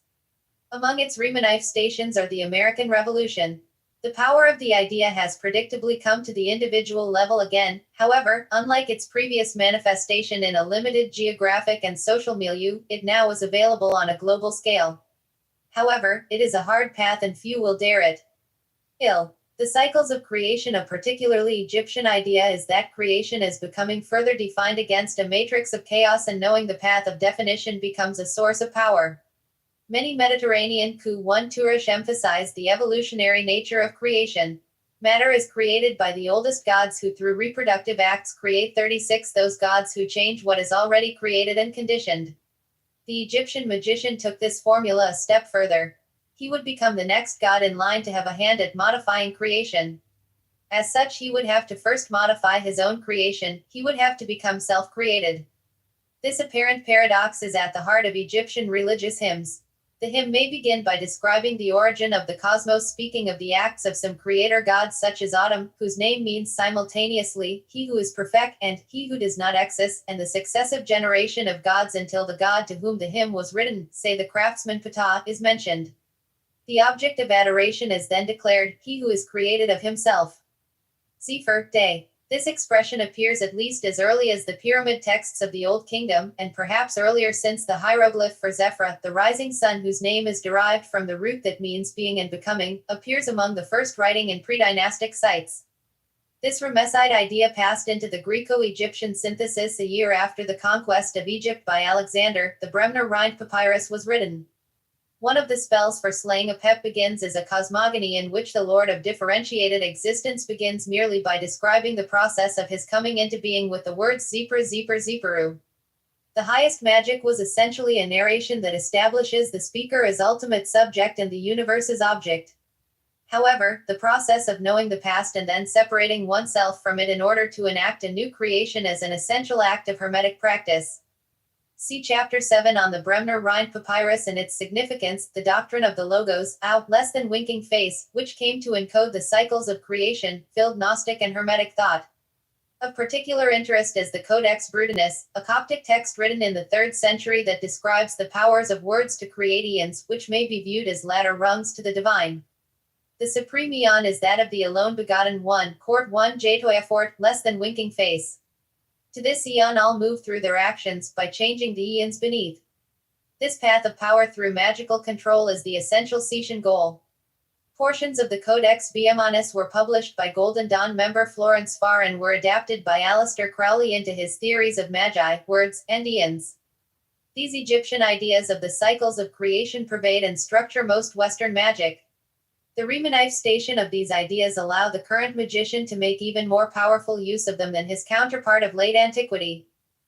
Page 25. IV. The idea of individualism. Individualism as a virtue was a notion alien to Egypt, and therefore its arrival was first identified with Set, god of foreigners. The Egyptian cosmology also had a primary focus on the pharaoh, who as the living Horus was an incarnation of the idea of mankind. Early funerary cults were based entirely on this figure who was the mediator between gods, men, and the dead. One's relationship to the universe depended on one's relationship to the pharaoh. Only in the Xth dynasty does a word signifying an individual appear. Popular funerary cults focused on the idea of identification of the dead with Osiris. The individualist had been tarred by the label, Setian, as early as the Dream Book, a text written in the Middle Kingdom but our only copy is from the Sixth dynasty. The god in him is Seth. He is a man of the people, he dies by a death of the failings, sinews. He is one dissolute of heart on the day of judgment. Discontent in his heart. If he drinks beer, he drinks it to engender strife and turmoil. The redness of the white of his eye is this god. He is one who drinks what he detests. He is beloved of women through the greatness of his loving them. Though he is a royal kinsman, he has the personality of a man of the people. He will not descend unto the west, but is placed on the desert as a prey to rapacious birds. He drinks beer so as to engender turmoil and disputes. He will take up weapons of warfare, he will not distinguish the married woman from. As to any man who opposes him he pushes. Massacre arises in him and he is placed in the netherworld. But only with the coming of the Greeks did the notion of individualism as a good appear in Egyptian thinking. Perhaps the spirit of magic, my will be done, was on par with, or superior to, the spirit of religion, thy will be done. V. Magical control. There is a two-fold division in Hermetic magic, operant magic to get one's needs, and initiatory magic to learn what one truly needs. The spells in this book are predominantly of the first sort, operations for love, protection, and blessing the workplace. The nature of this work is clear to anyone. 38. The other type of magic can be termed illustrative or initiatory. These magical formulae deal with enacting the lifetime process of initiation. They are like the rites of passage performed by religionists, but they are separated from these by an important factor: they represent an individual rather than a social change. Rites of passage inform and integrate an individual into society.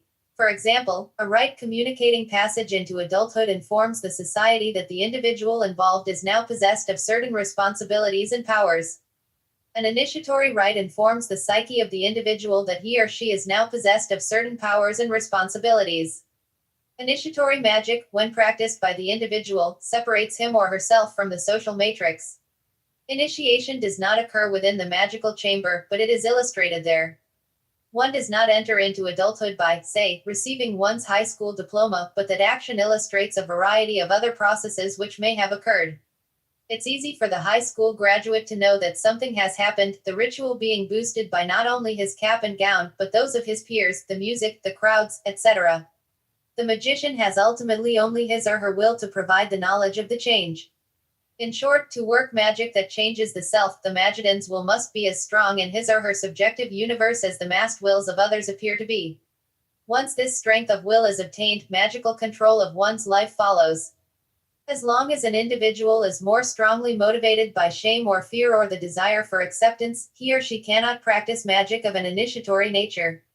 The figure of Set Typhon, rebel against the gods, cannot be invoked in a psyche motivated by external stimuli. To the extent that the Magidan successfully becomes as Set Typhon in an operation, the operation has an initiatory and/or illustrative component. One does not merely become divine to take on the power of a god, but to take on the wisdom of the god. As magicians increase in their power, the rites practiced will become more free of pre-programmed ritual. The words of power, the voces magicae, will become more and more precise tools used to gain access to divine states. The magician will, after practice, free him or herself from the texts, and as each successful immortalization of the soul occurs, the magician begins to act on a more and more divine level. For the advanced magician, every act becomes a magical ankh. He or she is said to have become magic, Heka, itself. Page 26. Most who aspire to this divine state fail in one of two ways. The first, and most common, is to assume that they have reached this state because they can comprehend it. Surely, they reason, if I know this thing, I am this thing. This is also why many people who have never tried their hand at filling a single blank page believe that they can write the great American novel. The magician should set ever greater tasks for him or herself, greater feats of magic to perform. The Setian magician should avoid that sense of stasis that characterizes Osiris, but seek that state of embracing constant growth, Zeper, that characterizes Set, and allows him to rise above order and chaos. The second form of failure is to seek power without acknowledging that all parts of the body-soul complex are thusly empowered. Many magicians who achieve that great wonder of wisdom fail to note that without its daily use, the great monsters of the id are goutte ready to exert control. The phenomenon of life keeps us full of ill will and desires that do not but hinder us if we give them unthinking power. Such empowerment may not only make us petty tyrants but has a long-term spiritual effect as well. The state of becoming an effective spirit, an ankh, which is the goal of the Typhonian Hermeticist, is not a sure ankh. One may very well become a vengeful spirit, a mutt, whose limited function is to punish the living. The ankh continues to influence life on this earth in order to shape a place that it may remanifest for future revelation. The mutt merely tortures those whom it hates. The mutt may be invoked by the magician for his dirty work. There are many of them, for the world is filled with great hatred. Exclamation mark. F1 cannot bring about events by will alone during one's lifetime. When one is most closely linked to this world, one will definitely not be able to do so after death. The practice of magical control of one's life is the essential purpose of anyone seeking personal immortality. It constitutes the goal of PDs or Nettery and is the hidden meaning of the most powerful of Set Typhon's names, Paykerp, th. I have risen to the level of Set. 40 Chapter 5 Practice. The doors are open for thee in secret places. Stand up, remove thy earth, shake off thy dust, raise thyself up, voyage thou with effective spirits. Thy wings are those of a falcon, thy brightness is that of a star. Pyramid Texts, Utterance 419. The core concept of Setian thought is one of isolation. This led to the easy adoption of Set, the isolator, and Typhon, the rebel, into Hermetic thought, which was keyed to the primacy of the mind. The Setian experience is twofold: firstly, of a desire to change that which exists in the created and conditioned world that stands forth in the light, and secondly, a desire to expand into that region of internal and external darkness where growth is possible. This is ultimately a guide not only for your use of the spells in this papyrus, and even for the creation of your own, but for a Typhonian initiation as well, because the twofold desire reflects a desire to change those aspects of the personality that seem to have been put in place by the forces of the world, and to expand into those places where the laws are not yet fixed. This quality which is inherent in the god needs to be inherent in those who become the god for the purpose of spell casting. Spells are the chief weapon in the initiate's fight against the forces of naturalization. One possessed of a Shekshan psychological makeup need not look for opportunities to cast the spells. The life led in opposition to the structure of the world, the life that brings the mind to the fore, will create opportunities for their use. Some preliminary observations concerning the practice of magic should be made here. The universe is seen as a complex of forces, some belonging to the natural and some to the spiritual, or non-natural, realm. The forces which sustain visible appearance are the Ka, plural of Ka. These forces are like the forms 1011 pounds. They have a shape and a power, Secom, to produce that shape in the manifest world. These sustaining forces are the products of the gods, Neteru, living men and women who use magic, Heka, and the effective dead, Aku.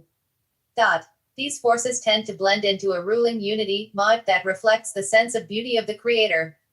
Beyond the realm of existence is a chaos. Page 27. I have unmanifested unordered forms. This chaotic realm always presses close but is repelled nightly when Set slays the god of divine mindlessness, Apep. The Setian magician rejects the extremes of order, Maat, and its consequent stasis chaos, Svet, as both prevent his or her self-development in the twofold quest written of above. Therefore, he or she does not attempt to draw on these existing forces but rather creates with the mind those ka which will sustain new states of being in the world. These creations will appear at first to be of darkness and will frighten anyone who is incapable of appreciating the new. With time they will become part of the order, which will itself prod the Setian nature to act again. In terms of the visible world, Setian magicians use magic to gain those things they need. But as the physical manifestation appears, the states of being it brings with it prompt the Setian to work again because the new state of being requires new manifestations. Those things brought through the art of magic are destabilizing. One can never solve one's problems through magic, one can only create new platforms from which growth will be required. This great danger of the art of magic was well known to the authors of the magical papyri. It is a secret well hidden by the current merchandising of the occult. The remarks about items which will manifest in the visible realm goes doubly so for the invisible realm. Any work to obtain communication with the psyche, dream oracles and so forth will produce very destabilizing results. The information so obtained will live in both the Ba, the physical and spiritual part of self-continuity, and the shadow, the part which moves the body and likewise begets children. Seeking the advice of the gods is fatal if one intends to disregard it. The practice of Setian magic recapitulates the rite of opening the mouth. The magician begins as Osiris, a being tied to the cycles of nature. When magicians cast their first effective spells, the manifestations of the spells kill them to the natural order. They now know that they are capable of actions beyond the realm of the 3 dimensions and 5 physical senses. This knowledge, coupled with the spell, place them in a place of learn-inility, the pool of transformations, just as the deceased Spa had wandered to the pool of Sephra. The will returns the magician to the real world, just as the Sem priest coaxed back the Ba of the deceased. Then the mouth is opened and the magician with the knowledge of the existence of a realm beyond the normal is empowered by that knowledge of that unknown realm. Knowing this unknown is the key to the Hermetic prayer of 42 thanksgiving in which the magician thanks the god for having allowed him to act as a god before death. Knowing the unknown of the self is an operative key to magic. The phrase, know thyself, does appear in the magical papyri, not as an empty philosophical truism but as a key to the door of magic. The practice of magic will then lead you through transformative times. You will be as Osiris, slain, and resurrected by Set. You will paradoxically also be Set acting as your own initiator in the role of the isolator. The physical requirements for the practice of magic of the Typhonian Hermetic are those items needed to bind the will of the magician on earth. This binding will be of 3 kinds. Firstly, long-term, binding those elements which by owning and using them reflect a commitment of the magician to the process of immortalization of the soul through magic. Secondly, those elements which permit the short-term binding of the magician's will to a given instance to magic. Thirdly, the elements which sustain the magician in his body in Slulch CL way is to attune his body-soul complex to his long-term goal of gaining magical power, Heka. I'll discuss each of these classes of items. Items of long-term commitment. You will need the following: an altar at which you may stand or be seated at CL comfortable height to write your papyrus. The altar should have 4 clean bricks on it when work is performed. The bricks, typically arranged in a single layer, represent the primal earth mound. Moving items onto or off the bricks is putting things into or out of the world. The bricks need not be present during the writing of a spell. A symbol of Set Typhon. This should be chosen according to your taste. It can be an idol or something as simple as an iron sheet with the word LH0 painted on it in red. This item must be concealed horn profane eyes after you'll have worked with it. This hiding has the twofold effect of connecting your practice with that of Egyptian temples, whose inner sancta were never seen, and secondly and more importantly causing the idea of the god to sink into you when you are about your mundane life. A lamp which emits a red light. The author uses a small oil lamp shaped like a volcano, whose reddened glass is cola red by the ash of Mount St. Helens. Red is the color associated with Set Typhon, and Set Typhon's influence could be banished with non-red lamps. The Typhonian Hermeticist is free to use RCD in all of his or her magical operations. Page 28. A robe of dark red or black. Special garments are not required by the tradition, but they are helpful in creating the sense of isolation from the universe required for Typhonic workings. A bowl for divination. A bowl for divination. It should be small and flat and resemble the Heb bowl which Nephthys wears as a headdress. This may be filled with a mixture of water and olive oil, ink, or wine, and provides a reflective surface for gazing when so filled. A stylus to inscribe lead or tin plates or carve figures on seashells. The stylus should be sharp and hard. The stylus should contain iron, the metal of Set, or steel. Bronze and copper, which are attuned to Isis and Horus, are to be avoided. Scissors or other instruments for cutting the papyrus. These need not be displayed on the atar, but they should be reserved for magical purposes. In addition to their practical function, they are a modern symbol of Set, corresponding to the Peshkent knife used for cutting the umbilical cord and slaying the Apep monster. When using the scissors, the magician must strive to make him or herself of the archetype of Sutke the Isolator. Items which personalize the altar should be included to create a linkage of the personal manifestation of the magician and the divine forces she or he is seeking to immortalize his or her soul with. These could include an incense burner, a piece of meteoric iron, a photo of a teacher, initiator, a picture of the Big Dipper, etc. These items likewise should be hidden from profane eyes. Items of short-term commitment. These are connected with the work at hand. Buying and maintaining these is a way of focusing on current endeavors. Papyrus. This wonderful paper is available at a large number of art shops and importers. Using it as part of the material to bind your spell to the material universe is one of the most effective methods of invoking the feel of the last age to be closely associated with Set Typhon. This enables the beginning magician to tap in to those forces released in late antiquity, the magician in the middle of her development to participate in the tradition by subjectively traveling back to late antiquity, and the magician near the end of her evolution to begin to prepare for the casting forward of self. The use of a rare substance such as papyrus ensures little casual magic. Papyrus should be scoured with a metal burnisher to make its fibers more compact and less absorbent. 44 Inks and pens. Typhonic magic is best expressed with red ink. Experiment with the writing utensil preferred. Incenses. Frankincense, myrrh, and Egyptian incenses are generally burned as a sacrifice to the gods. Let your own taste be your guide, but look for natural rather than synthetic substances.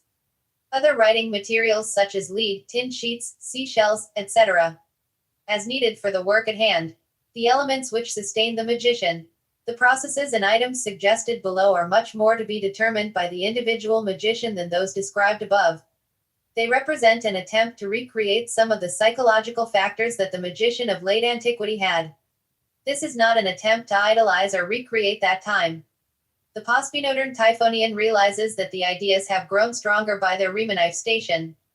The postmodern Typhonian doesn't want to return to the past. In fact, you'd probably only be able to pull the PC out of their cold dead fingers. But the postmodern Typhonian does want to attract the same sort of ka that empowered these magicians of the past. Here are some suggestions. Keep a diary. The ba, or that part of the soul responsible for continuity, must be very strong for dealing with the forces of magic. An understanding of who you are and where you are, as well as a record of your magical experiments, should be kept. Here you can write down your most intimate thoughts and hopes, perhaps even create a legacy to a magical son or daughter. Magic practiced without a strong sense of self leads to a downward spiral of catastrophe. Lucian's famous story of the Sorcerer's Apprentice, of which Disney provided us an animated version in Fantasia, concerned an Egyptian apprentice in the Hermetic tradition of late antiquity. Know why you practice magic, and for what end. Observe its effect in your life. This will not take the place of initiation, which only passes from mouth to ear, but will allow you to provide as much light for your own journey as possible. Prepare for danger. The practitioners of the Hermetic tradition were in danger from the Roman government, especially their Christian agents in the 5th century. We live in a slightly more enlightened age, but there is still a tremendous prejudice against any practices not supported by the melting ice of monotheism. Be very careful who you speak to concerning your practice. Be vigilant of the safety of the outward manifestation of the tenemals of your knolls. It is part of the initiation of the Typhonian magician to be aware of his or her life space and Page 29. Protect it. In the beginning of the process, it requires physical protection, from good locks to self-defense, and psychological protection, healthy relationships with a good sense of psychological boundaries. This proceeds to temporal, investing for one's old age, and physical, making those groups strong you may need to call on, such as a mayor. Finally, it means creating a legacy, from initiating others to donating money to a library that will help create a matrix for your Remanif station. If some no Gestapo were to break in and take away everything at this moment, what have you committed to mind? Relax neither your vigilance nor your resolve. Nourish the intellect on the philosophical roots of the system, nourish the imagination with images of fantastic Egypt. Many occultic books in the Egyptian tradition present predigested repeated glosses of the worst material available. Some of these even assert that you can gain wisdom by simply saying certain words.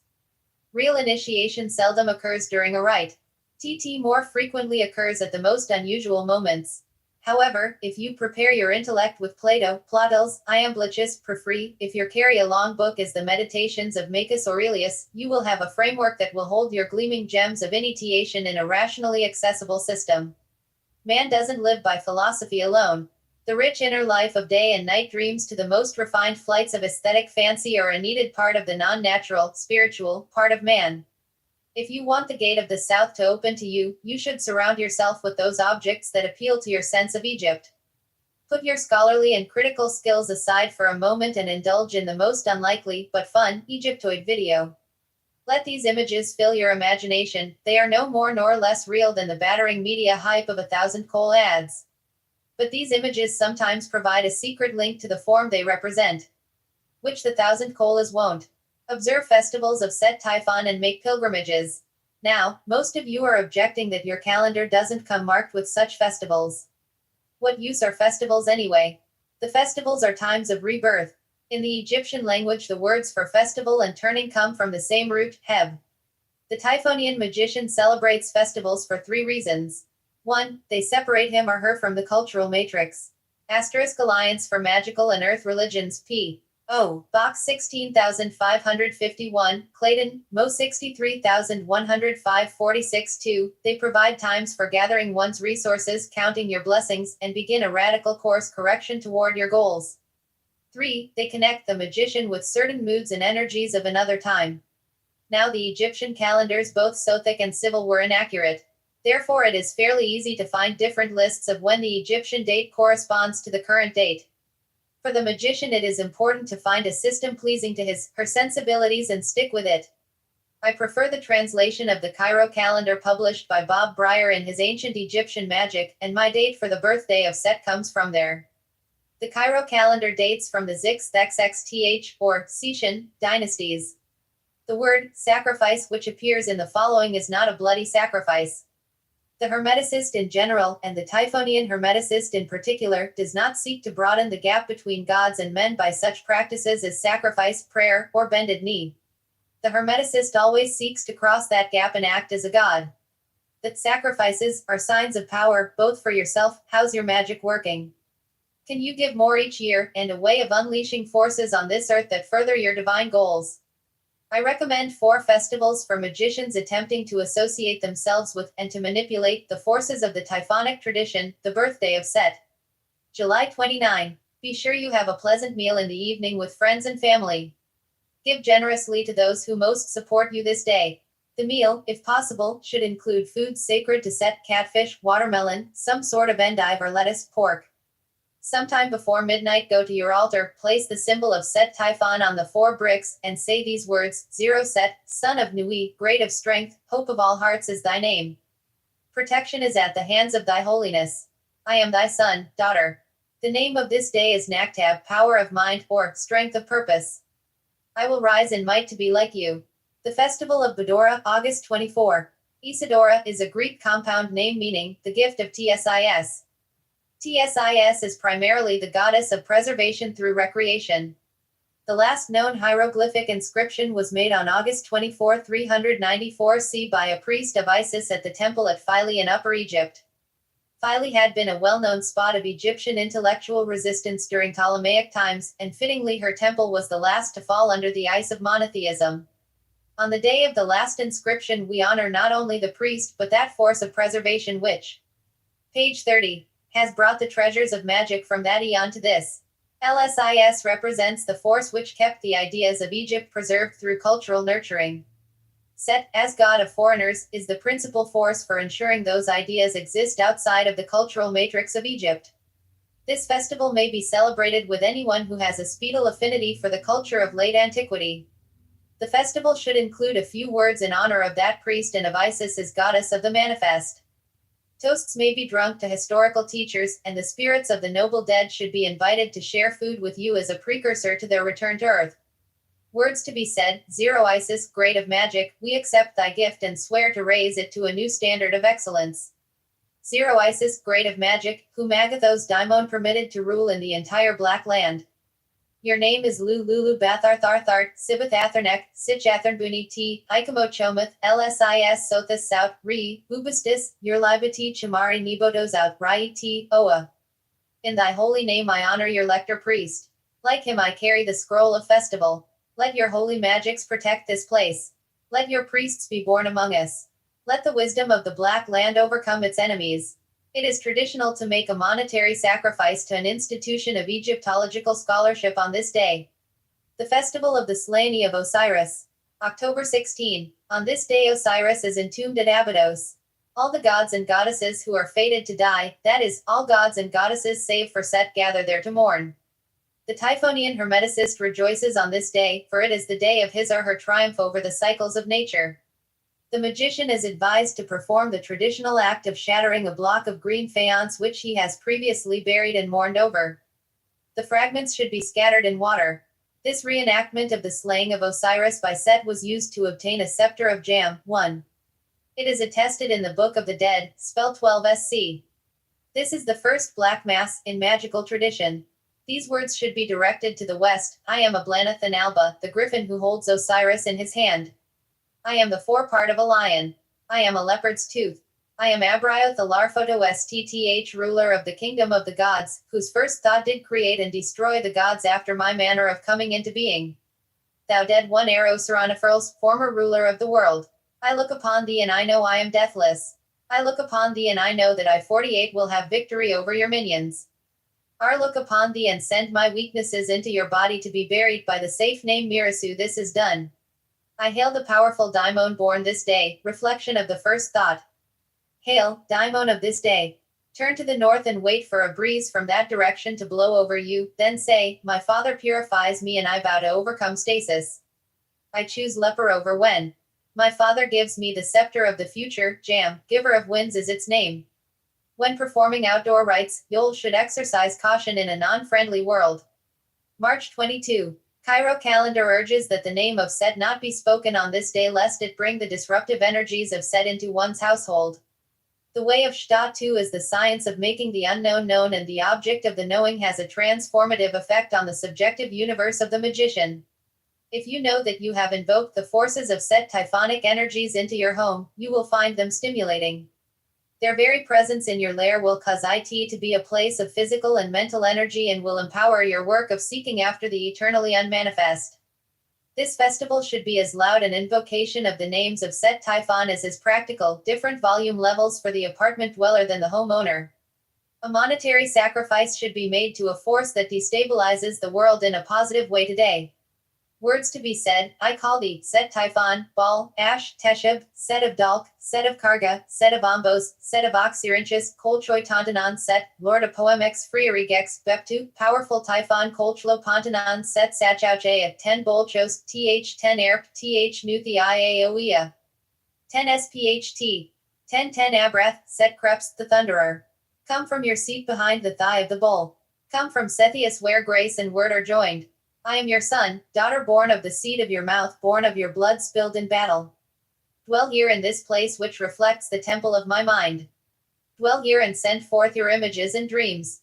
For as you'll pass near to me, I am Erp Th, and as you pass beyond, I remember myself and I am Pakerp Th. I am an isolate God, ever becoming. Say 7 times, in addition to these above festivals, which in their fourfoldness create a current of change running through both the magician's life and the world, the typhonic hermeticist should go. Page 31. On the occasional pilgrimage. Now these pilgrimages can only be personally chosen. I will give examples of such activities. It is essential for Typhoruans to associate themselves with new images and places.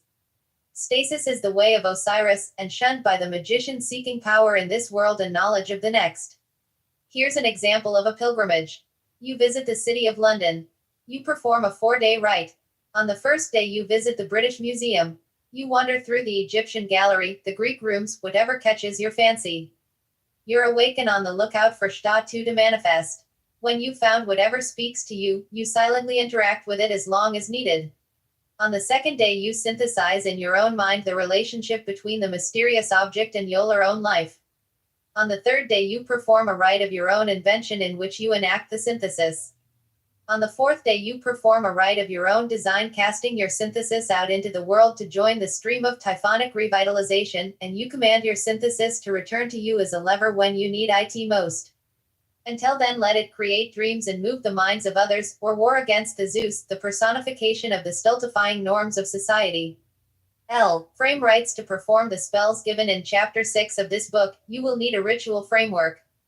The following frame rites are suggested, based on a factual understanding of the mechanics of Egyptian and Hermetic practices and an aesthetic derived from working with Set Typhon in his current eon.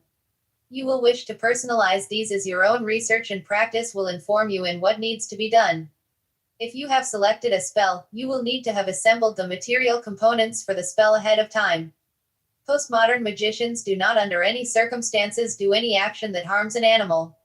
If you know of any magician who harms animals in the course of his or her activities, you must as an ethical citizen report them to the appropriate authorities. If you decide to harm animals with your practices, know that I, master of this scroll, do command that every scourge and spell under a blaneth and alba harry and curse thee as long as thou dwellest on earth. Wait till nightfall. Set, as god of the night sky, is best invoked by night. Take a cold shower. In the Egyptian language the word for purity and cold are the same. The waters of purification, 50 were seen as flowing from the 7 stars. Visualize the 7 stars, the Big Dipper. Imagine a cold water flowing from them, washing away all illusions, all weakness, preparing you to ascend toward them. Dress for the work. Light the lamp. If you are reading from a papyrus, place it upon the 4 bricks. Facing the west, call to the 4 typhonic names, as follows, to begin the spiraling in of the typhonic current which exists on this world. While facing the west, visualize a gigantic griffin which holds Osiris in his paws. Call him thus, Ablaneth and Alba, who holds Osiris in his paws. I call you to slay Stasis. Turn to the south. Visualize a leopard standing by a waterfall. Alternately, visualize an eye in the middle of a storm cloud, Earth, who causes ideas to be born. I call you to quicken minds with ideas yet unmanifest. Turn to the east. Visualize an ass-headed god holding iron knives. 16, who slays a pep, come to drive illusion from my mind and clear the way for the Ray One. Turn toward the north and visualize the 7 stars. A dark presence is behind them, vast and powerful. Pakerp, who gives the scepter of Jam called Giver of Winds, come to teach me how to be reborn as a god. Now you are facing north and your altar is in front of Yol. Feel the energy spiraling into you. When you feel that the energy of the typhonic current of this world has reached its maximum, touch the symbol on your altar and say the call to Set Typhon, 0 mighty Set Hek, 0 Set Typhon, 0 mighty Bapan Baputbata, great in magic. I have brought thy enemy Osiris before thee in chains. I have wandered through the hollow of the cosmos Osironifrus, seeking to perform deeds to your honor and my own. Necessity requires I perform this act of magic. Hasten quickly, quickly from thy starry solitude. I endeth thy exile. I know thee Typhon, Python, Set, 16 Earth, 16 Pakerp, 16 Bolchos, 16 Apoemex, and you know me. By your glance fresh from Sethius, the secret place, I know my unknown soul. I remember myself at this moment and my soul is immortalized, carried through the 7 stars. In the cycles of 4, 7, and 9 do I bind this world in the rope of magic, create the Ka which sustain my will, and erecta. Page 32. Tenemus to my noose which heaveth on with the days of Set Typhon. At this moment allow power to stream into Yol. You may desire to perform an action that symbolizes the taking in of power. Look at the things on your altar. Invest them with meaning until they glow with magical life. Read the papyrus you have prepared. Feel free to add your own words concerning the work at hand. Speak as though the matter has already come to the resolution you desire. Now end the rite. You will send back the energy you have called to your chamber, but you will have created more during the rite. This too you will cast into the world. It does your will and adds to the typhonic stream. Firstly, address set typhon. Visualize a streamer of energy going from Yol upward to the 7 stars. O walk of the 7 stars, model of what I shall become, receive this gift of power. I praise thee, Set Typhon, and thank thee for reminding me that I may act as a god while still alive. I will increase your lore on the earth and my power in THC heavens through constant striving. Next, face each of the directions in reverse order. Let your energy stream out. North, Pake Earth, glorious 9 of the north, cause the stars you rule to be friendly to me as I am your friend. East, 10, glorious 9 of the east, cause each dawning day to bring me further truths, as I help you to slay a pep. South, Earth, glorious 7 of the south, cause new ideas to burn in me as I cause thee to burn with life. West, Ablana than Alba, glorious 8 of the west, make me steadfast in my resolve as I establish you over all of Osiris' domain. Then touch your head. My thoughts are made strong by my will. Then touch your heart. My feelings are made strong by my will. Then pass your hand over the 4 bricks. My world is made strong by my will. 52 Closing statement. What I have set in motion will advise and test make, extinguish the lamp. Take care of setting the room in order. When you have done so, leave the area and immerse yourself in an activity that will engage your interest. Speak to no one about the rite for at least 24 hours. At that time, write down what you remember of the rite and the reasons for its performance in your magical diary. H. The self-initiation rite. Spells of self-initiation, such as the one that follows or the steel of Ju the hieroglyphist, are known as spells of seeking, or as spells of meeting, uniting. These spells generally allowed the magician to voyage to a place where effective knowledge could be directly obtained by the psyche. The Egyptian term is Zent 1. This rare term is related to the verb sexen, to cleave, related to Set's birth when he tore himself from the goddess Neith. Such rites are not to be undertaken lightly, as they will tear you from the womb of the cosmos, the existing webwork of ideas and their magical links on this earth, and will end your career as a babe of the abyss. This rite should be performed after success with some of the spells in this book. Often in our magical practice, WC will seize upon a fairly complicated, powerful-looking rite early on and lose its possible effectiveness. The immortalization of the psyche brings with it a certain power in the world. Indeed, those who have accomplished such a level of being seldom practice any form of external magic. However, most will believe themselves to be in this place of being long before they have achieved it. These creatures fall to the 2 enemies of Set, stasis and delusion. This ritual is a variation from the Mithraic initiation PGMTV 475 to 829. I recommend that the rite be performed once a year for 7 years. Notice the changes in your life and psyche at each performance. If the rite hasn't filled you both with power and a burning desire, you are not a child of Set, and this essence cannot be made to grow in you. Write the following on a papyrus. Perform the frame rite outlined above.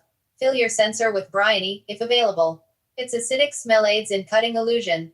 At the appropriate time, read the words, I insert magical name of the magician, rise from earth where all stands forth in the light of constant laws to the 7 stars so that I may order my own becoming. I am a child of 10 and I have the potential of becoming like him, the isolator. Page 33. Wander about the stars for 1 a.m. one of them. SSSSSS. 1 Go against the pull of the sun and move toward the 7 stars. They appear before me. Visualize the 7 stars, each opens as a door and 7 bull-headed gods step forth, 1 from each star. Behind them stand 7 cobra-headed goddesses. You must hail each as foes, hail guardians of the pivot. 1 Know thee and thou know me. 1 Speak freely with thee and thus am unbound by 7 fetters.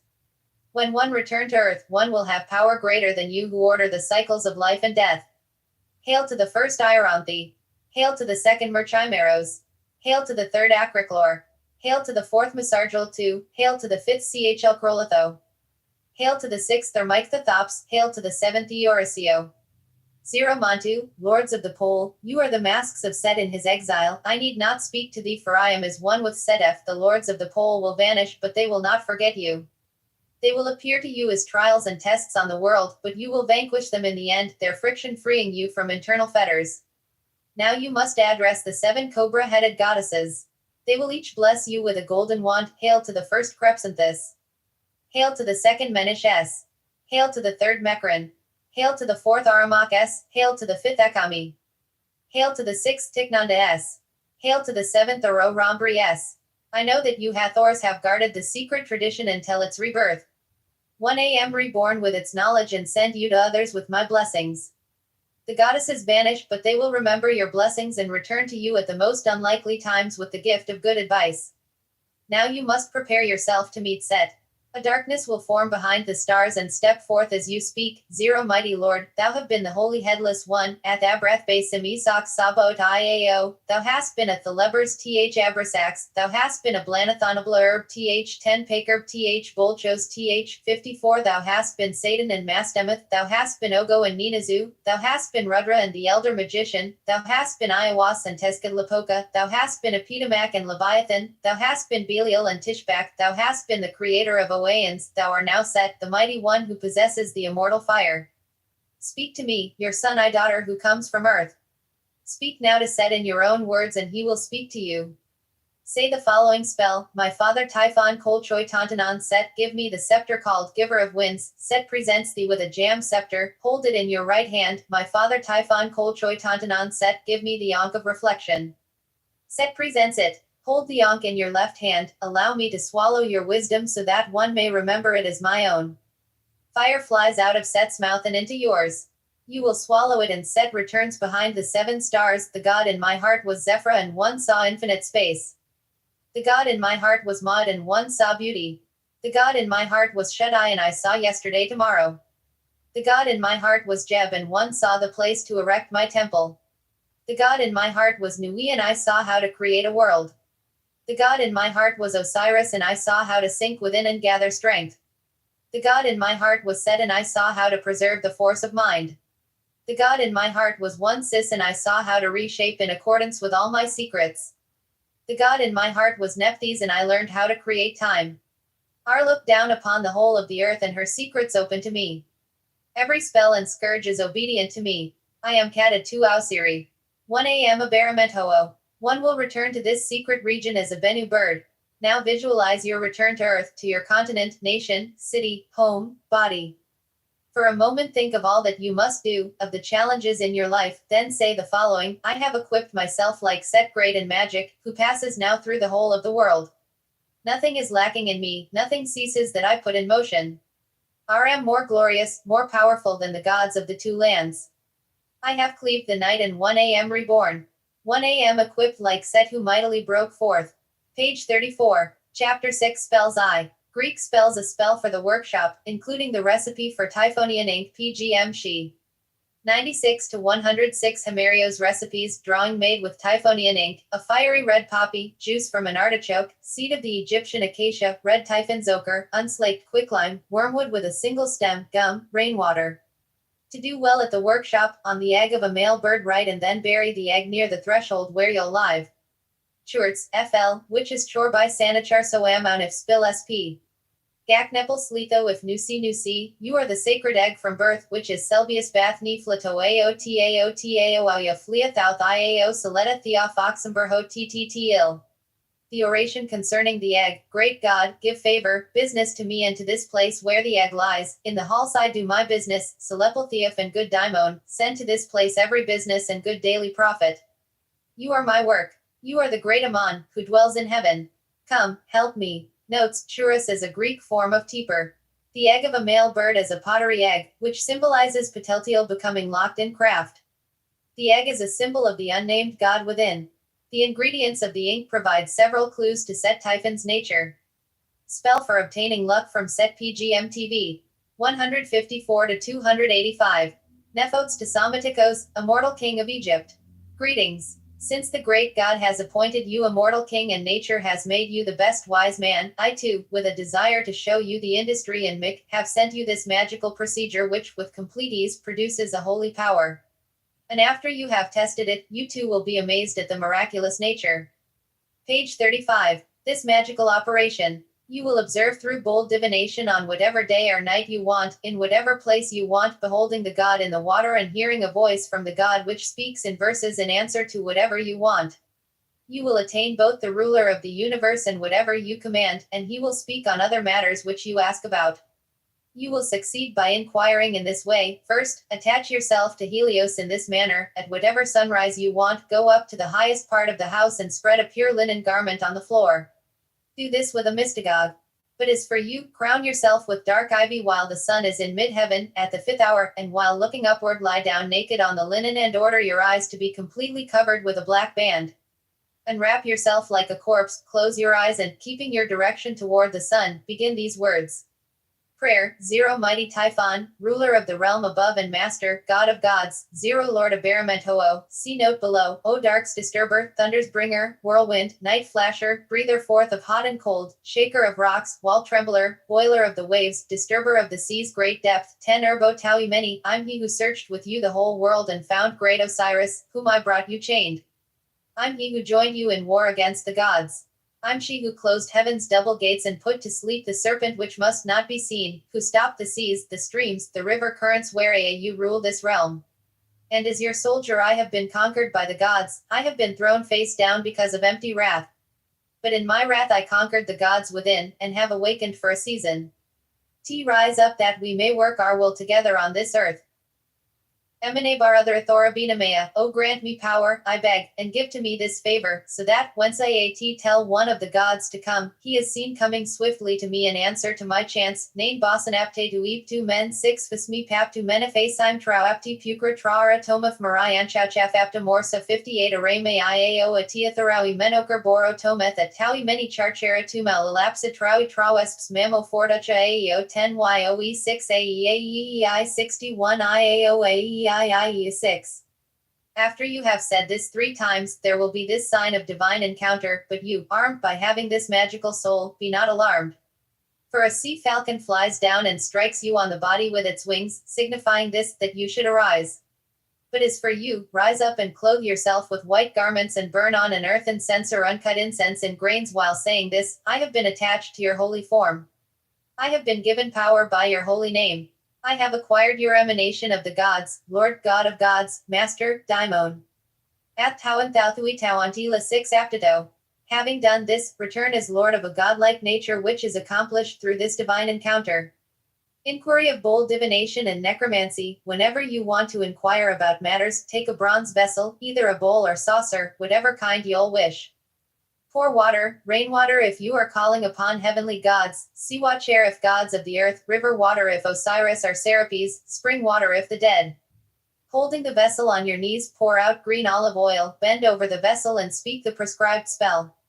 An address whatever god you want and ask about whatever you wish, and he will reply to you and tell you about anything. And if he has spoken, dismiss him with the spell of dismissal, and you who have used this spell will be amazed. The peal spoken over the vessel is, Amaunauantau lamautau rip to mantau yaman to lantu lap to me and chomikarap to me, hither to me, O Sednoct, 0 nya, appear to me this very hour and do not frighten my eyes. Hither to me, Sednoct, nya, be attentive to me because he wishes and commands this act 6 r actor a chachok to me chakcho charachok chaptum ch 6 rakarok 6 ch aptumi mek 6 chaptu charakto chach 6 charak 6 tenik 6 shu, 100 letters in Greek, t tax axxwp axahox at 01 jt zax exapax wex zalto 1 jllxw paxapax wex alto 1 jt yoxamo 1 j exapaxmo 1 j zax exaparapalu itabax wex 1J59. Page 36. But you art not unaware, mighty king and leader of magicians, that this is the chief name of Typhon, at whom the ground, the depths of the sea, Hades, heaven, the sun, the moon, the visible chorus of stars, the whole universe all tremble, the name which, when it is uttered, forcibly brings gods and daimons to it. This is the name that consists of 100 letters. Finally, when you have called, whomever you called will appear, god or dead man, and he will give an answer about anything you ask. And when you have learned to your satisfaction, dismiss the god merely would be the powerful name of TBE 100 letters as you say, depart, master, for the great god, JN cert magical or deified name of magician, wishes and commands this of you, speak the name, and he will depart. Let this spell, my Tai King, be transmitted to you alone, guarded by you, unshared. There is also the protective charm itself which you'll wear while performing, even while standing, onto a silver leaf inscribe this name of 100 letters with a bronze stylus, and wear it strung on a thong from the hide of an ass. Divine encounter of the divine procedure, toward the rising sun say, I call you who did first control God's wrath, you who hold royal scepter o'er the heavens, you who are midpoint of the stars above, you, Master Typhon, you I call, who are the dreaded sovereign o'er the firmament, you who are fearful, awesome, threatening, you who are obscure and irresistible and hater of the wicked, you I call, Typhon, in hours unlawful and you 11 feasured, you who've walked on unquenched, sea 1 year crackling fire, you who are over snows below dark ice, you who hold sovereignty over the Moira, I invoked you in prayer, I call, Almighty One, that you perform for me what I ask of you, and that you not assent at once to me and grant that what I ask be mine, add the usual, because I adjure you Garthala bows out Thor Kathaukath Iathlin na Burkakar Borbakar Borboch Mos Zau Auzans on Y Abath, Mighty Typhon, hear me, insert name of magician, and perform for me, insert short description of desired result. Both factual and tempered by the inspirational, artistic state of the Magicipienge. For I speak your true names, 10 Earth 10 Pa Kerbith 1060 Bolchas Thon Typhon Asbarabo Bias Me Nero Maramo Tower Chithanthoni Alam Bitor Menkekra Sauyer Resayadata Abresioa Fother Therthanax Narumu Amores Mimoy Siski Anthony Fra, listen to me and perform our repeat TVE description. Notes, the magician claims to have done all of Set Typhon's deeds on this earth, and asks for a generalized increase in power and luck. This spell should only be performed by a master who, having obtained power in the world through ending stasis and overcoming delusion, is ready for an increase in power. This is the most Hellenic of all the spells associated with Set Typhon, firstly for its reference to XXVLTH dynasty kings and secondly for its mention of the Greek, Serapes.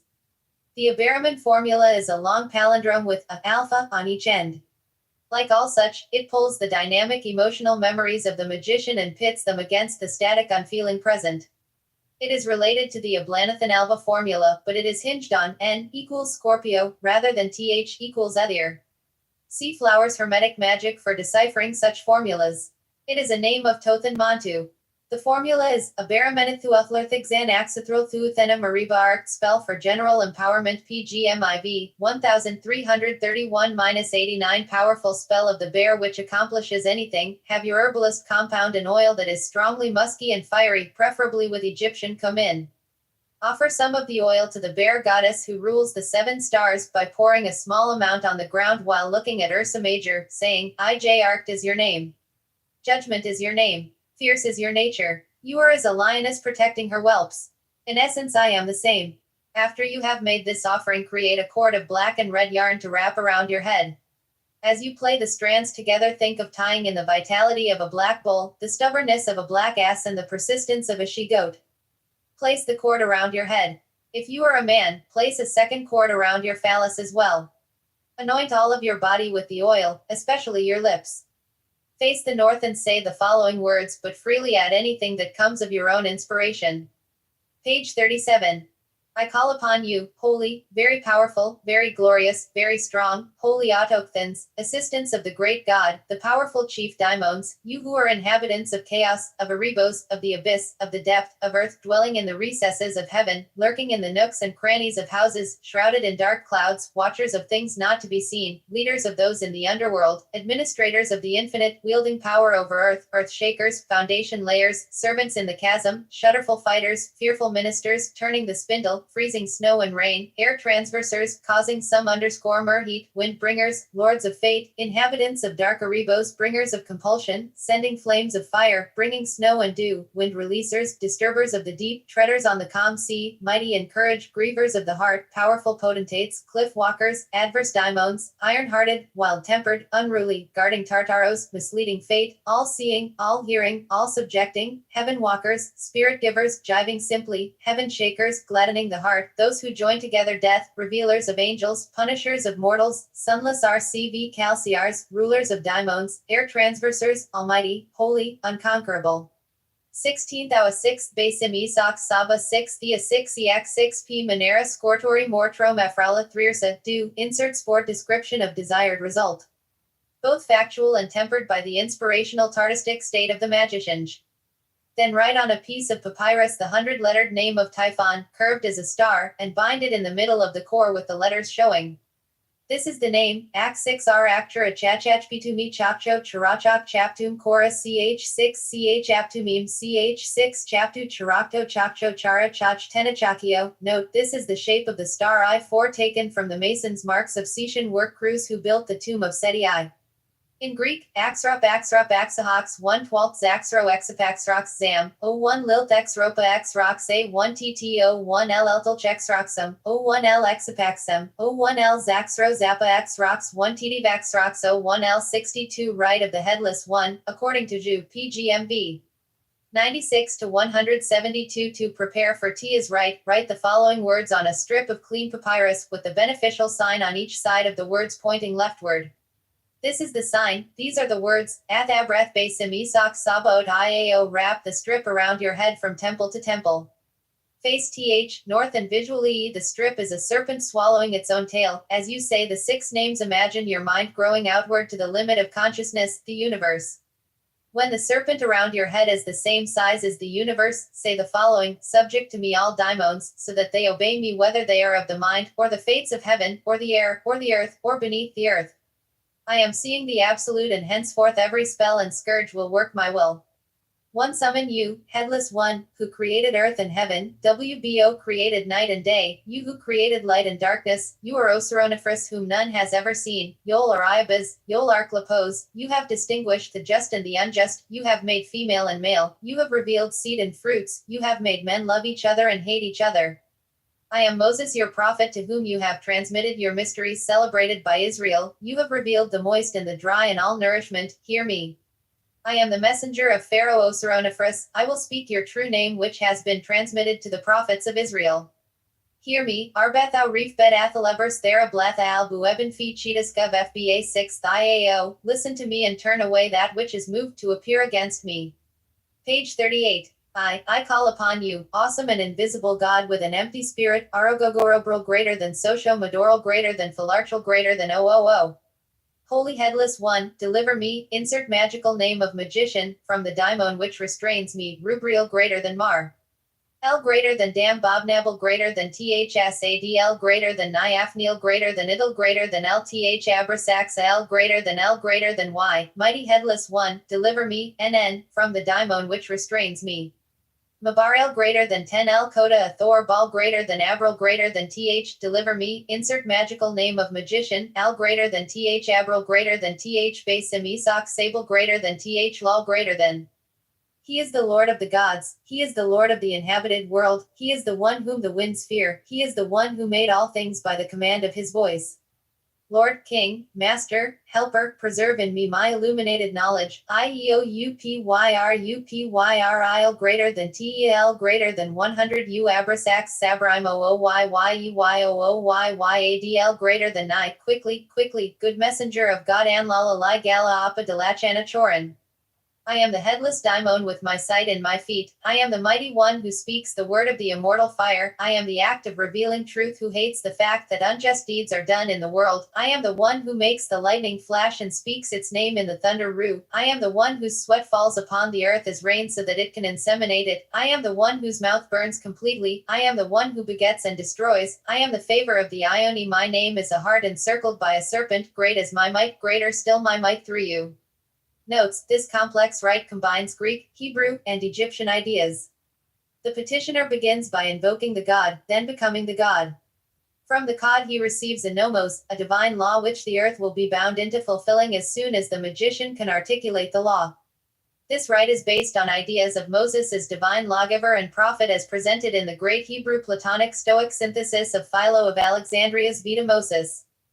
Philo grafted 2 ideas on the cult of the Magus. First, that the superior magician represented a logos word and articulated the nomos, law or foundation, of that logos. Second, that the superior magician did not go into an ecstatic trance but received the divine knowledge in a way that he could read it. 64. Philo's early 1st century work created the legend of the Jews as magicians for both Egyptians and Greeks.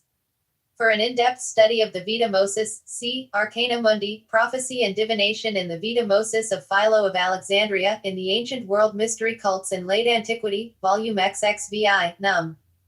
2. 1995. The attribution of this text to Zhu, a Gnostic teacher who taught methods of divine ascent through the lees of sigils, is telling. Zhu taught his disciples how to enter the secret place, Sethius, and obtain there the knowledge to create eons. This spell in Greek and the books of Zhu in Coptic were both written 350 to 440 C. Both contain the idea of an empty spirit formed by the actions of ascending and descending from the place of internal initiation. This empty, invisible, holy, or future spirit is the unique place from which each magician steps out of the cosmos to work his will upon it. The Greek formulas on the papyrus consist of secret names for the Jewish god. The whole strip contains 24 characters in Greek beginning with alpha and ending with omega. The Holy Headless One is identified in other texts as being behind the constellation Draco. He is said in his form of the Bata serpent. Bata exists either as a continual serpent or a series of Remanifstahans, see the tale of two brothers. Esoterically, these are the same as are being and becoming. Because this rite does not produce ecstasy, but rather a slow unfolding of the law, it requires many performances. Once an individual has found his or her law, all magic works for them. There is no longer any lack of harmony within. A note on the names: the Samaritan forms of Au, Abbas, and Oppose, which are rather rare for the magical papyri, suggest that the author of this spell was the Sethian Gnostic Dositheus, the Samaritan magician who was the author of the great Sethian gospel known as the 3 Stdes of Soth, and teacher of Simon Magus. He likely introduced, or revealed from older sources, the myth of the Scarlet Woman. Spell for a magical servant PGMXL, a -40 Apollonius of Tyana's old serving woman, take Typhon's skull, traditionally an ass, find a personal symbol of fixity of purpose, a memento of a cherished ancestor who was as stubborn as the day as long as a good start, and write the following characters in black paint, 65.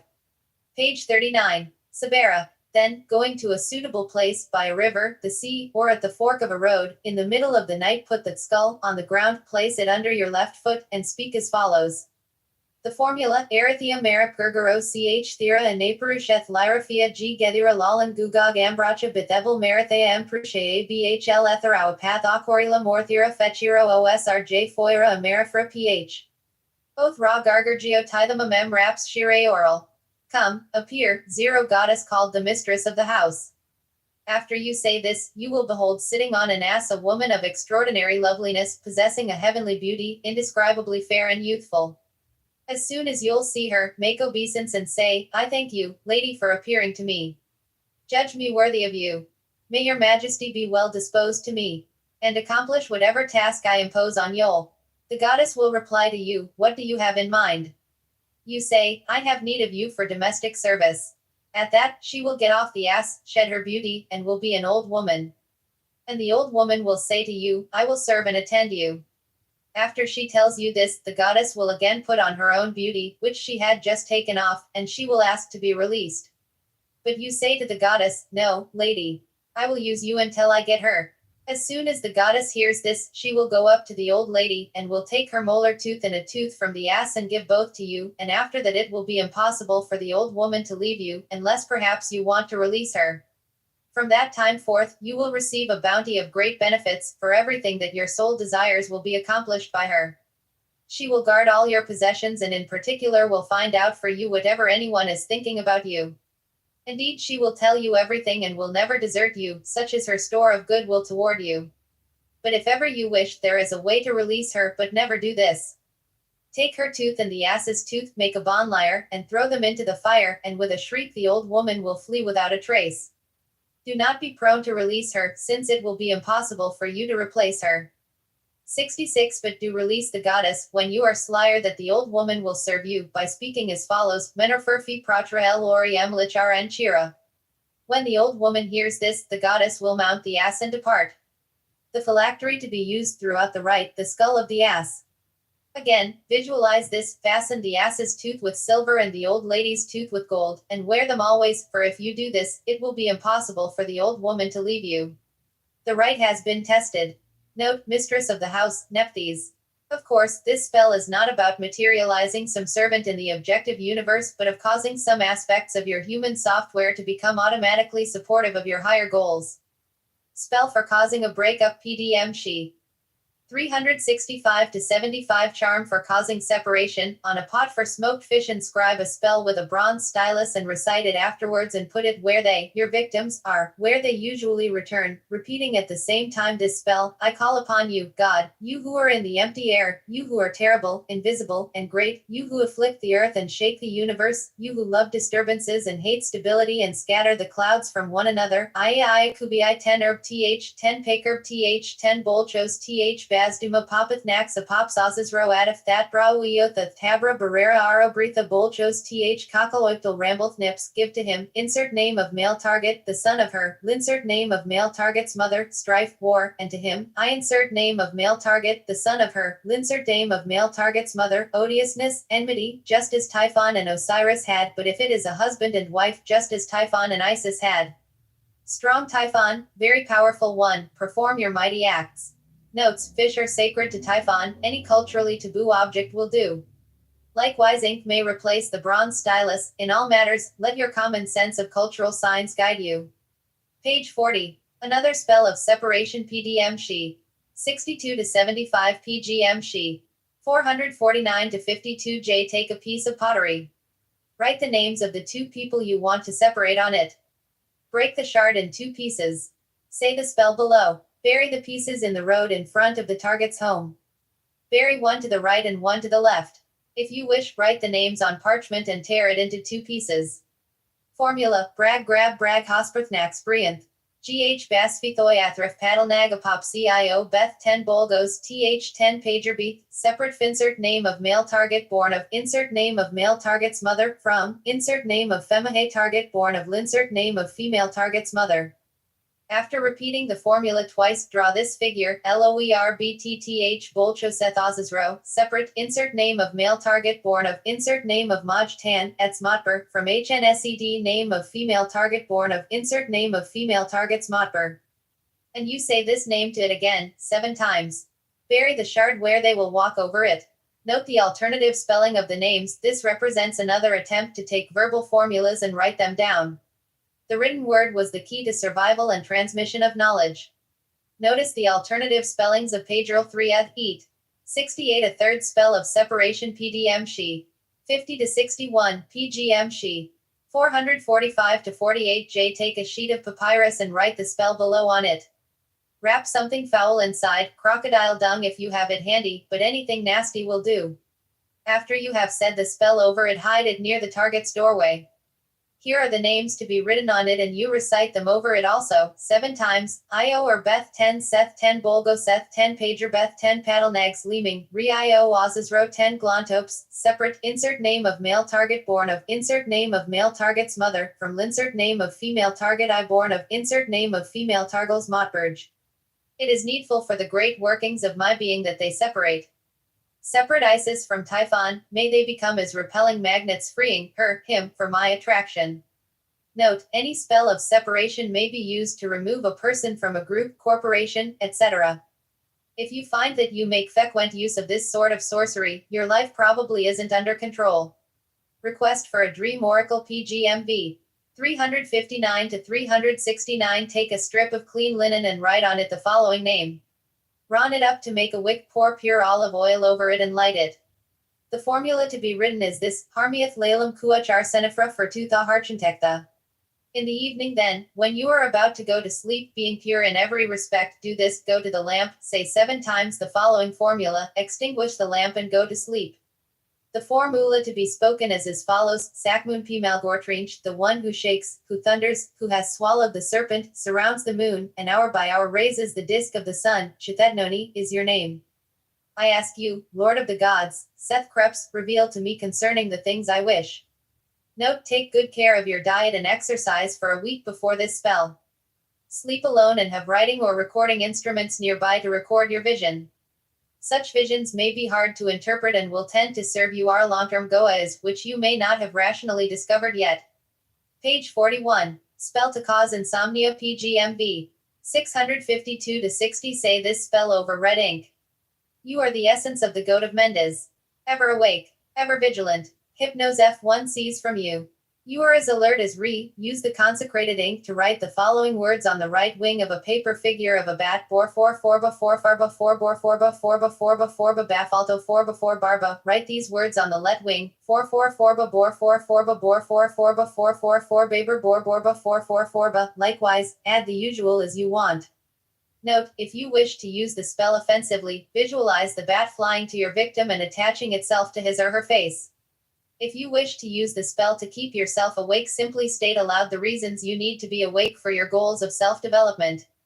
A charm to restrain anger and cause slavish love. PGMV 940-68 on clean papyrus. Write with together with it steel 10 herb tooth pure myrrh ink these names 10 paker tooth o paker tooth a curb tooth herb tooth rb toth beat all toth th 10 herb to 10 herb 10 or 10 e 10 I 16 seasons row 6 seasons row s arrow sesro sro 0 10 tomps optums tomps mps 70. Come to me, you who are in the everlasting air, you who are invisible, almighty, creator of the gods. Come to me, you who are the unconquerable daimon. Come to me, you who are never grieved for your brother, Seth. Come to me, you fire-bright spirit.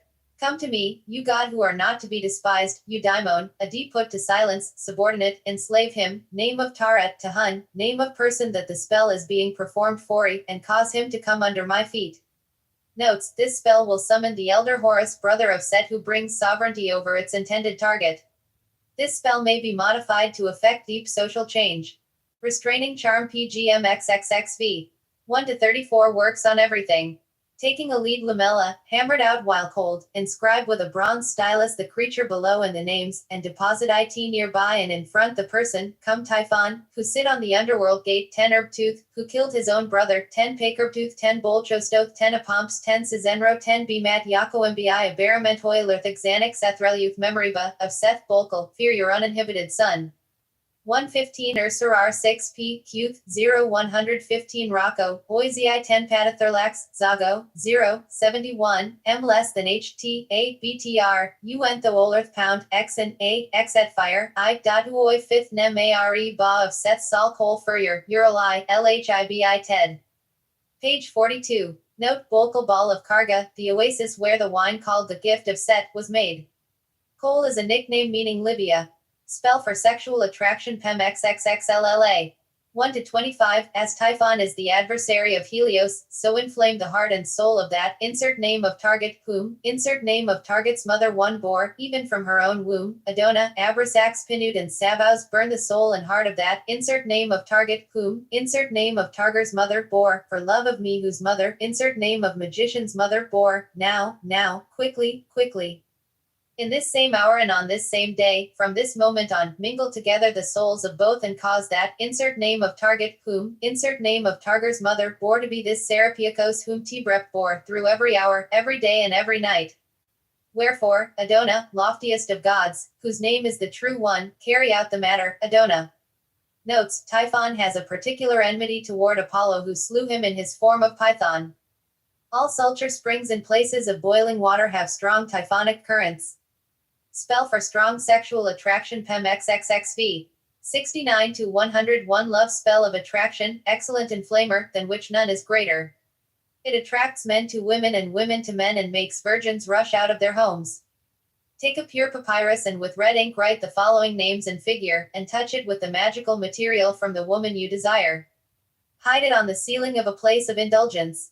Write the following, come, Typhon, who sit on top of the gate, 10 Erbloth 10 Paker Bloth 10 Balchasloth 0 Apomps 10 Cizenro 10 Bmat Takombi Aberamento Olurthik Xanax Ethroluth Memory Butu Sloth, as you are in flames and on fire, so also the soul, the heart of her, insert name of target, whom, insert name of Targar's mother I bore, until she comes loving me, insert name of magician.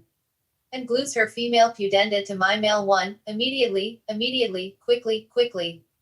72I, OER, FTHI, OPAK, ERB, ETHSE, THSE, ETHI, OBI, OAPOMP5. Note, all magic, then is now, consists of sending signals. If your will is not strong, the spell will never make it beyond your own soul-body complex and you'll be a whole lot hornier than before. Many men and women thinking themselves great magicians have destroyed their lives with love spells. Double quick action sex spell PEMV. 300A-310 Take a seashell and write the holy names in red ink. Spell, adjure you, shall, by bitter necessity, maskeli formula, and by those fates who have been placed in charge of the punishments, laki lacto lact mumok, lakadlamo tenar moer maudra max the musitha, attract her, insert name of target, whom finsert name of targer's mother bore, add the usual, whatever you wish. Oh, not be stubborn, but attract her. Ouch, shana mauchu mulcha manter mercana molatha malthali mui iayyayaluaeei at aoa aorot. Page 43. I, attract her, insert name of target. Add the usual. As the moon waxes in Aries or Taurus, add the usual, whatever you wish. Notes, the Maskeli formula contains names of Hecate, Erskegel, and Babo. These appear as Old Greek epithets, Oreobazagra, Hecate, Ryakthan. Bursting forth from the earth, Python. Notably, the idea of bursting forth and prophetic power exists both with Python, Typhon, and Set Pyripaganx, lord of the font of fire, Hippo, 6n, equals horse burrier, a reference to Hurrian and Greek shamanistic practices. The formula may be added to any spell that seeks to place an idea within the body of another. The formula is Maskeli Maskell, ph Ukantaba Oreobazagra Rxict, n Holpoked, n Pyropaganx. This spell works by sending a message directly to the preconscious of the target, affecting her perceptions of pleasure and pain. The spell is charged by necessity, an ankh. Such magic works quickly but forever changes the fate of the magician who uses it. Another double quick action sex spell PGM Boo. 467-77 Take a shell from the sea and draw on it with ink the figure of Typhon given below, and in a circle write his names, and throw it into the heating chamber of a bath. When you throw it, keep reciting these words engraved in a circle and attract to me her, insert name of target whom. Insert name of target's mother bore, on this very day, from this very hour on, with her soul and heart a name, quickly, immediately. The picture is the one below. But when reciting the spell, say its beginning, this is the god of destinies, Kizir Rier Minn Tentain Foot, NKT, MNE Seeth, No Syrianab Th Sano Lampso, Rieoui, I Hi Lil, attract to me her, insert name of target, whose mother is linsert name of target's mother, and the rest. Notes, the papyrus omits the figure, but a donkey or set beast will do. These names will work, I, Erbloth I, Bolchos Thigh Pakerpt see my advice in the last spell. 74 Love spell called the Red Cloth of Nephthys PDMLXI. 100-105 to be recited by a woman over a menstrual cloth. Pre arose, he sent forth the second boat of heaven, the water under the bark of Pre has dried up. The gods and the two crowns, of the south and the north complain until, insert name of Targeti is brought to, insert name of Magiciany. If not doing it is what will be done, the god whose names I said will bend down so that they fall into the fire, he will manifest for I am Nephthys, I am Shta, the future is born of me for my blood is the source of time. Kinsley obeys me and all living creatures obey me. I am the one who said it, she will repeat it, be destroyed, impious one. She is the one who said it, she is the one who heard it and repeated it. It is very good when he says it. It curse tablets separation tablet. This tablet was found in Athens. Here a general frame rite to be used when creating the curse tablet. Firstly, perform the frame rite from chapter 5. Then say aloud your reasons for cursing the individual, why this operation is needed for your self-development. Visualize your target nines. Imagine them held in your right hand. Strike your right hand twice with your left hand, and then make the gesture of throwing your targets away. After this write your spell. Then read it aloud. Then close your rite in the manner of your choosing. Place the tablet in a suitable medium. If you want a person's anger toward you to cool, toss it in water. If you've written the spell for protection, lock it up somewhere safe. Experimentation and intuition are your guides, learning to read the signs of your world, your job. B. RPH, Arbabar Forbabal, O powerful Bepi UI deliver to you Leosthenes and Pios, who frequent Juliana, to whom Maria gave birth, so that you may chill them in their intentions, in order that they may not be able to speak or walk with one another, nor sit in Juliana's place of business, nor may Leosthenes and Pios be able to send messages to Juliana. And also chill in your gloomy air those who bring them together. Bind them in the darkened air of forgetfulness and chill, and do not allow Proclos and Leosthenes. Page 44. And Pios to have social intercourse with her. Monzount Alchiant Purpertherona I deliver to you Leosthenes and Pios. Powerful Typhon Kolchlo Pontanon Seth Sachauche Lorda Poemex Freerigex, who are in charge of disappearing and chilling Kolchoichilers, may Leosthenes and Pios cool off, so that they are unable to talk with Juliana. Just as these names are cooling off, so may the names of Leosthenes and Pios cool off for Juliana, and also their soul, their passion, their knowledge, their passion, their charm, their mind, their knowledge, and their reasoning. May they stand deaf, voiceless, mindless, harmless, with Juliana hearing nothing about Leosthenes and Pios and they feeling no passion or speaking with Juliana. Notes: when composing such a tablet, use the names of the persons involved, of course. The knowledge of their coming into being, i.e., their mother's names, is a key to power over them. The Greek magical name for Typhon is Bapon, probably influenced by the Set cult names for Set such as Bata and Btth. It is a very powerful name for producing illusions of something the magician intends to make later into reality. The magic of Bapon is the magic of the magus. Legal tablet. This tablet's original location is unknown. Yakobiel al Bolchos 10 Arbeth Nephthys Iao Rad Ro Spill 10 Abrath. Make Axilios Faustinos and Stephanas, my opponents in the matter concerning the slaves and concerning the personal property and concerning the papers and concerning the things of which they might accuse me, and concerning these matters may they neither think about them nor remember them, and cool off their mind, their soul, and their passion, from today and from this very hour and for the entire time of their life. Notes: the word 100 pht is a variation of Iaspil, a Typhonic name also appearing as 10 stth and connected linguistically with the Hebrew Joseph. Note that both appear side by side in the Galilee tablet. Fragmentary tablet. This tablet was found at Beth Shean in Galilee. This is provided for the names contained only. 76 Chuch Bachuch Bakachuch Bakashichuch Bazabachuch Benabechuch Beatafoth Bainchuch. Abrazano Salbana Chambert, Lord Angels, bind fast the tendons and the limbs and the thought and the mind and the intention of Sarmatian, to whom Orsa gave birth, and Valentia, to whom Eva gave birth, and Saramenes, to whom Eusebus gave birth, muzzle them and blind them and silence them and make them dumb. Blind in the presence of Pancharia, to whom Thecla gave birth. 10 Seth 100 Tth La Bakerbeth 10 Bolchost 100 Cesaro 10 Patath Nax 10 Apomps 10 Contalips 10 B. Lobro rower Saxa 10. Rotary Rorakunex Theo 10 Bolchost Mochio Roalo Sornafrix come to me Ulamon Ulamon Laman Amen Mon on N 10 come to me Ushal 10 Lu. Siskafilu Rolakolueth Romatheder 10 Manure 10 Chachachor Ruaro of 10 Fitted Axe Ruusha Th 10 Sala Th 100 Alile Bowie Rochum 10 Bakiak Lob. Chao Bazakaios Douth Aro Maskelo Fukantabath Oreo Barzagur Rexicthan Hippingthan Pyrkthan Pyripeganix Lepedin Robazebuth 10 Thoracrini Bria Bawe Tophoth 10 Drax Ro Fedra Rorabaz 0 10 Larbathagra Nefi Blosh Nemio Arpon Nufi Brintatau Free Brinskalma A. Charth Masankra NRK 2 Shnumau Fi Oreo Barzagra Nemio Fi Yoarba de 1 million ch. Lamuchio 10 Pip. Oa.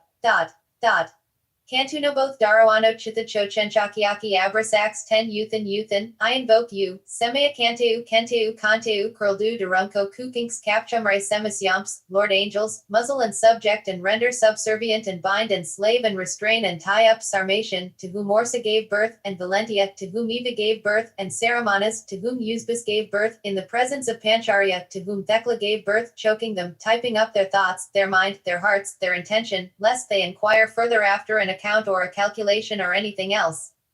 From Pancharia, but let merciful fortune come to Pancharia throughout her life. 10 Ablanathan Alba 10 Akramishamari 10 Sizenjan 10 Barfarnjas. Oath 10 Nebotosoaleth and Afia Reshigal 10 Burbida 10 Thobagrabauer. Abaramento Olerthig Xanaxithralueth Namariba. Page 45. The Great. Emine Barlderthler Rabanamea il Sarchacha Tharia il Yael Bafrenamana Thilary Krifla Yai Furkurlathanu Menerfa Blali and the greatest name, Sai KKKCHCHCHPHLPHLPHLPHLKKKCHCH. IKKKKPPHIYYth Kaka. 100 TTH ill.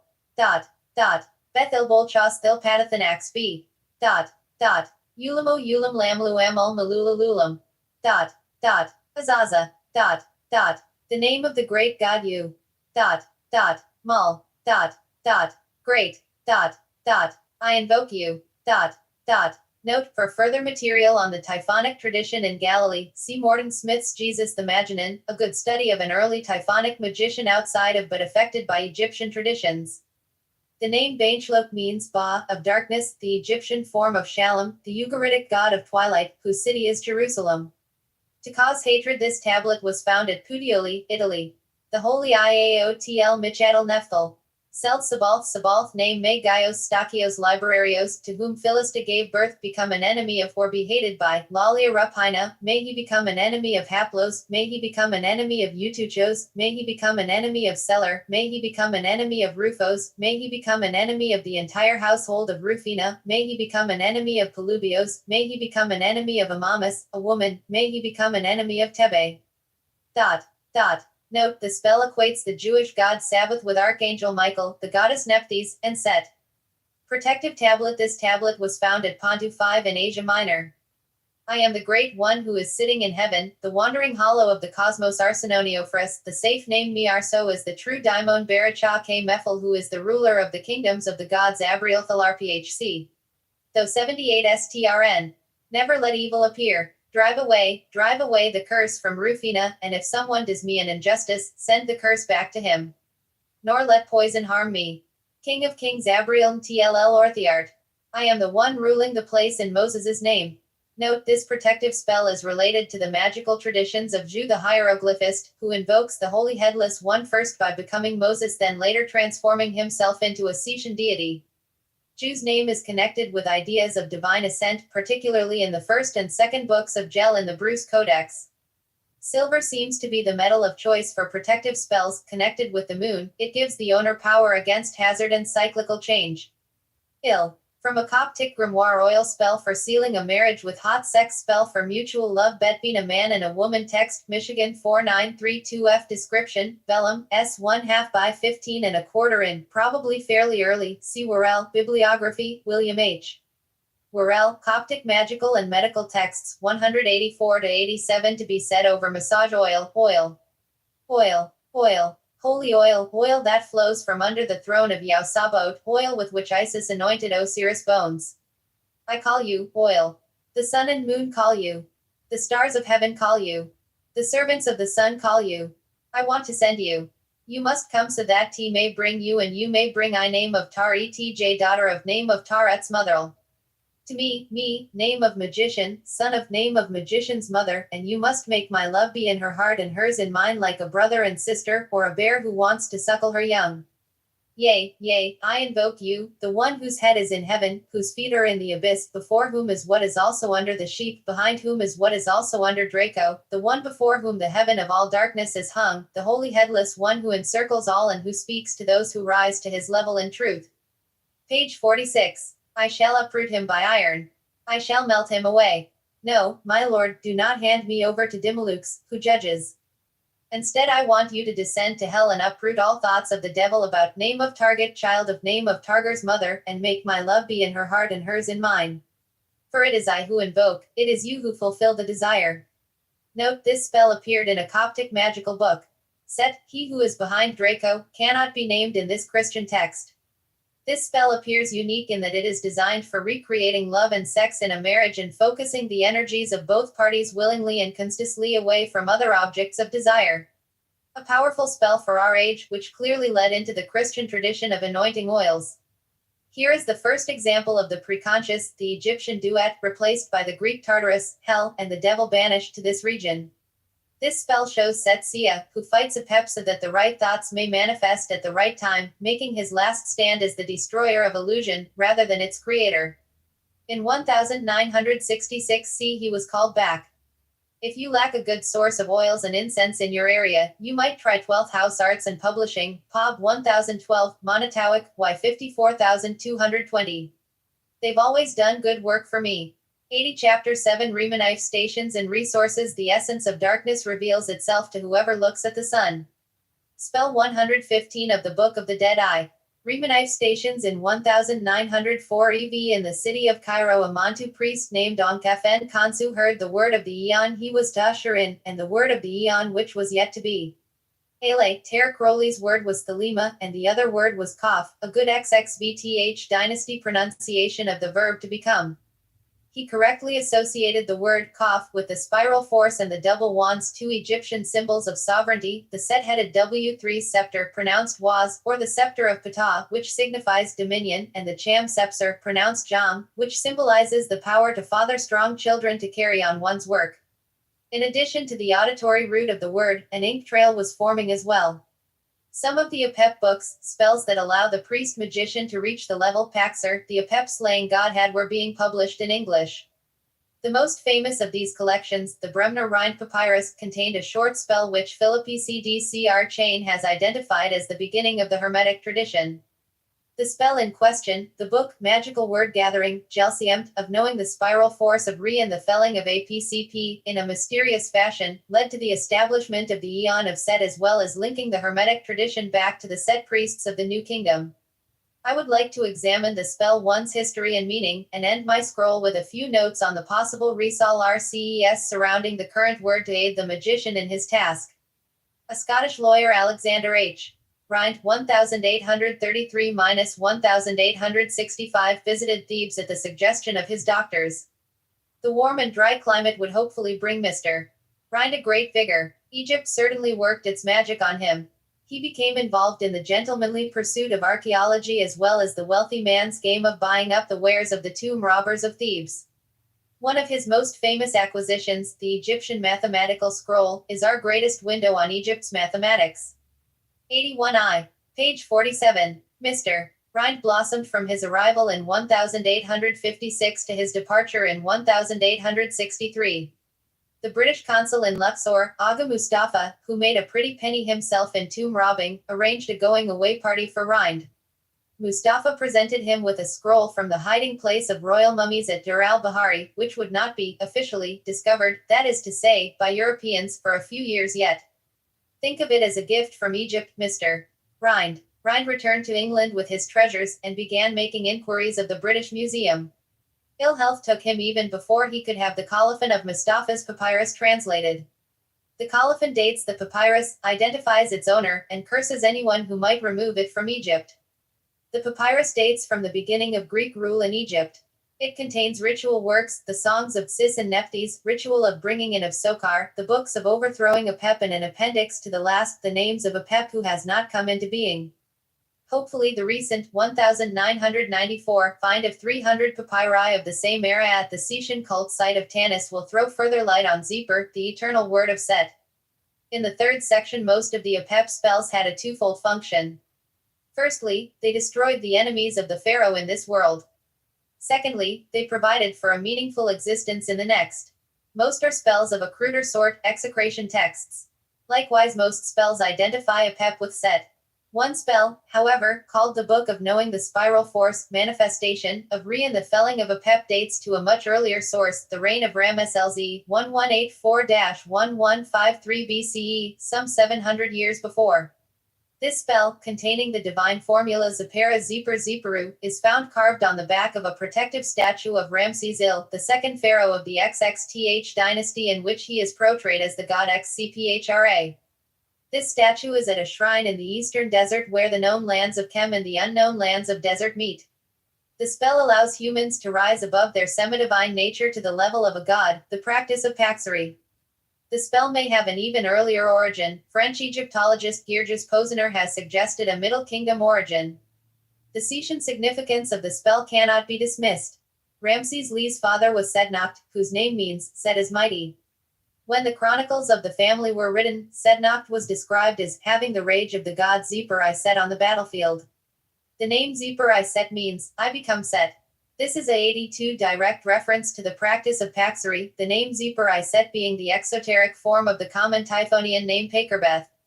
The spell cast a different form to the then conventional statement about a god being self-created in all of his forms, which had been the standard wording since the time of a VTH dynasty spell in the pyramid texts. There is every reason to believe that the spell belonged to the family of Set priests from whom the pharaohs of the Sixth and XXTH dynasties were descended. I will give a magical translation of the Book of Knowing the Spiral Force of Re and the felling of Apep based on R. O. Faulkner's translations of the two versions of the spell in the Bremner Rhind Papyrus, which appeared in 4 parts in the Journal of Egyptian Archaeology between 1936 and 1938, with interspersed commentary. The relationship of I who have come into being, and that which has come into being, is the law which in late antiquity became the as above, so below, of the Emerald Tablets of Hermes. It determines the whole of Western magical practice, and this is its root. The Book of Knowing the Spiral Force of Re and the Felling of Apep. The spell achieves 2 functions. Firstly, it destroys delusion so that that which must be may manifest on this earth. Secondly, it immortalizes the mind-eye-soul complex of the reciter. Through the priest-magician transforming himself into the Lord of the Limit and then reworking the roots of his experience, the roots of all experience of conscious beings, are the twofold benefit of the spell realized. It is assumed that the magician is already in possession of a working technology of reaching the desired state. The spell contains the fundamental Setian idea. Meaning does not come from any god or faith. Meaning derives from the essential existential fact of knowledge of self-being. The strata of seeming meaning which prevents the real from manifesting in the world as the snake Apep, he of the broken cas. Apep is a semi-sentient entity formed from dreams which have not manifested. Apep is said to be a magician, whose spells are not in accordance with his MJND. The Lord of the Limit. Is this unnamed God as the God of the limit of consciousness, all of self versus non-self. By speaking, it is transformed by willed memory into the principle of isolate intelligence. Page 48. I have come into being, and by my coming into being the way of coming into being came into being. This is the divine formula of Zipera Zipper Zipperu. 1-0, it is the seed of the whole spell and establishes the relationship between interior and exterior existence, thought and action, and the propagation of will throughout the world. LT is the basis of all Setian magic. When Wallace Budge wrote his Egyptian language, Easy Lessons in Egyptian Hieroglyphics, 1910, Keegan Paul, reprinted 1966, he chose the divine formula for one of his grammar exercises. Michael Aquino purchased a copy of the book circa 1970 to spice up the rituals of the Church of Satan grotto he led, the Chaldean Grotto of Louisville, Kentucky. Although he thought the phrase novel, he attributed no special significance to it, nor was he aware of its origin from the Book of Knowing the Spiral Force of Re and the Felling of Apep. Significantly, there were some signs of its influence which can be seen in 2 of the sections he wrote for Tile Satanic Rituals, the Ceremony of the 9 Angles, and the Adult Satanic Baptism. His magical name at the time was Marduk, a figure who slays Tiamat much in the manner of Set's slaying Apep. In 1975, a series of crises in the Church of Satan, which on a magical level involved the breaking down of the self-barriers of its magus, caused Michael Aquino to invoke the Prince of Darkness and Need. The results of that working were a magical communication code, the Book of Coming Forth by Night. LTS title is a clear reference to the Osirian Book of the Dead, the Book of Coming Forth by Day. In the Book of Coming Forth by Night, Set reveals his word of Zipper. The effect of the book was to fell a delusional system and create an initiatory school whose secret of exuding being will prove to be fundamental in the shaping of liberated humanity. This statement of self-isolation, self-creation, and self-manifestation as the sublime counterpart to the operative isolative spells of the magical papyri. The word Zipper was oddly not investigated during the 19 years following the founding of the temple. It became a mystery reserved for the next magus of the word. With each individual's discovery and application of the psychic realization of I have come into being, the influence on the world, i.e., the number of walls which suddenly become doors, increases. This idea, as in the time of the magical papyri, is the key to the magical will. 84 I came into being in the shape of Zipporah, who came into being on the first occasion. I came into being in the shape of Zipporah, and that is how being came into being. I was the first cause of first causes, and my name was more primeval than the primeval ones I made. This is a restatement of the divine law. It has 3 notable ideas. Firstly, that the moment of self-realization is one of self-shaping, that the stuff of consciousness is organized into a right brain pattern, and that this shape is not consciousness itself but a begetter of further shapes. A reflection of this process occurs every time one becomes aware of one's own being, or every time one calls a meeting to order. Secondly, the shape gives way to a name, a left brain process that orders all other concepts. These two ideas are bound up in the Egyptian term for hieroglyphs medu neter, messengers of the god. Thirdly, the name is not revealed, indicating that this is not a spell for achieving union, identification with a particular god, but for entering the divine realm itself at the highest level of activity. I did all I desired in this land and pervaded all of it. The phrase, I did all I desired, is found in the various after-death spells indicating the liberated state of the psyche in its timeless form free from the limits of the five senses and four dimensions. The spell both taps into the state so that power may be brought from that unmanifest region to the earth, and helps the postmodern psyche to remember its limits of self-definition so that the Apep serpent won't devour it. Being alone, I knit my own hand before I made shoe or spat tefnut. I used my mouth, and magic was my name. It was I who came into being in my shape. I came into being, and there came into being a number of primeval ones. I alone achieved this. There was none who could act in my place. I alone achieved this in my soul. I created some of them in none as inert ones, when I could as yet find no place to stand. I considered my mind, I surveyed with my sight, and I alone achieved all that was made. I planned in my mind, I created another being, and manifold were the shapes of Zipporah, their children came into being after the manner of those shapes. Page 49. The words for primeval in the section above present almost as great a piece of wordplay as the many plays on the word zeeper. They are various fonts of PAA. PAA is a magical first occasion, a self-contained circle that the future pearls out from, that is to say, the unmanifest. It contains all potentials in a static form. The first action in this first CYC1E of creation is the creation of a hand, both for manipulating and autoerotic puar poses.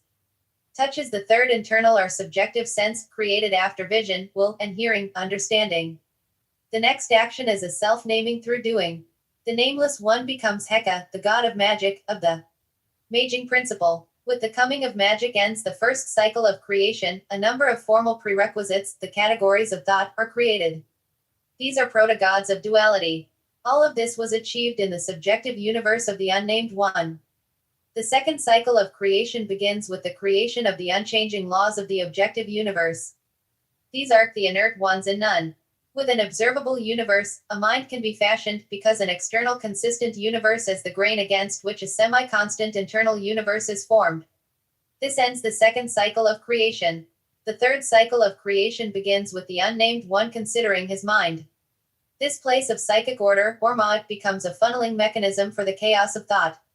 Through the interaction of mind and thought, the unnamed one creates another being. This other being is unnamed, but as the god or goddess of phenomenological randomness. Just as the first held in itself all being, all becoming in its many forms reside in this other. Both are ultimately one, the two faces of being and becoming connected and hidden in the word leper. This oneness permits communication and resonance between different entities now. Both faces partake of zeeper and thus can communicate and interact at a higher level of being than might be expected from their descent from the principle of isolate intelligence.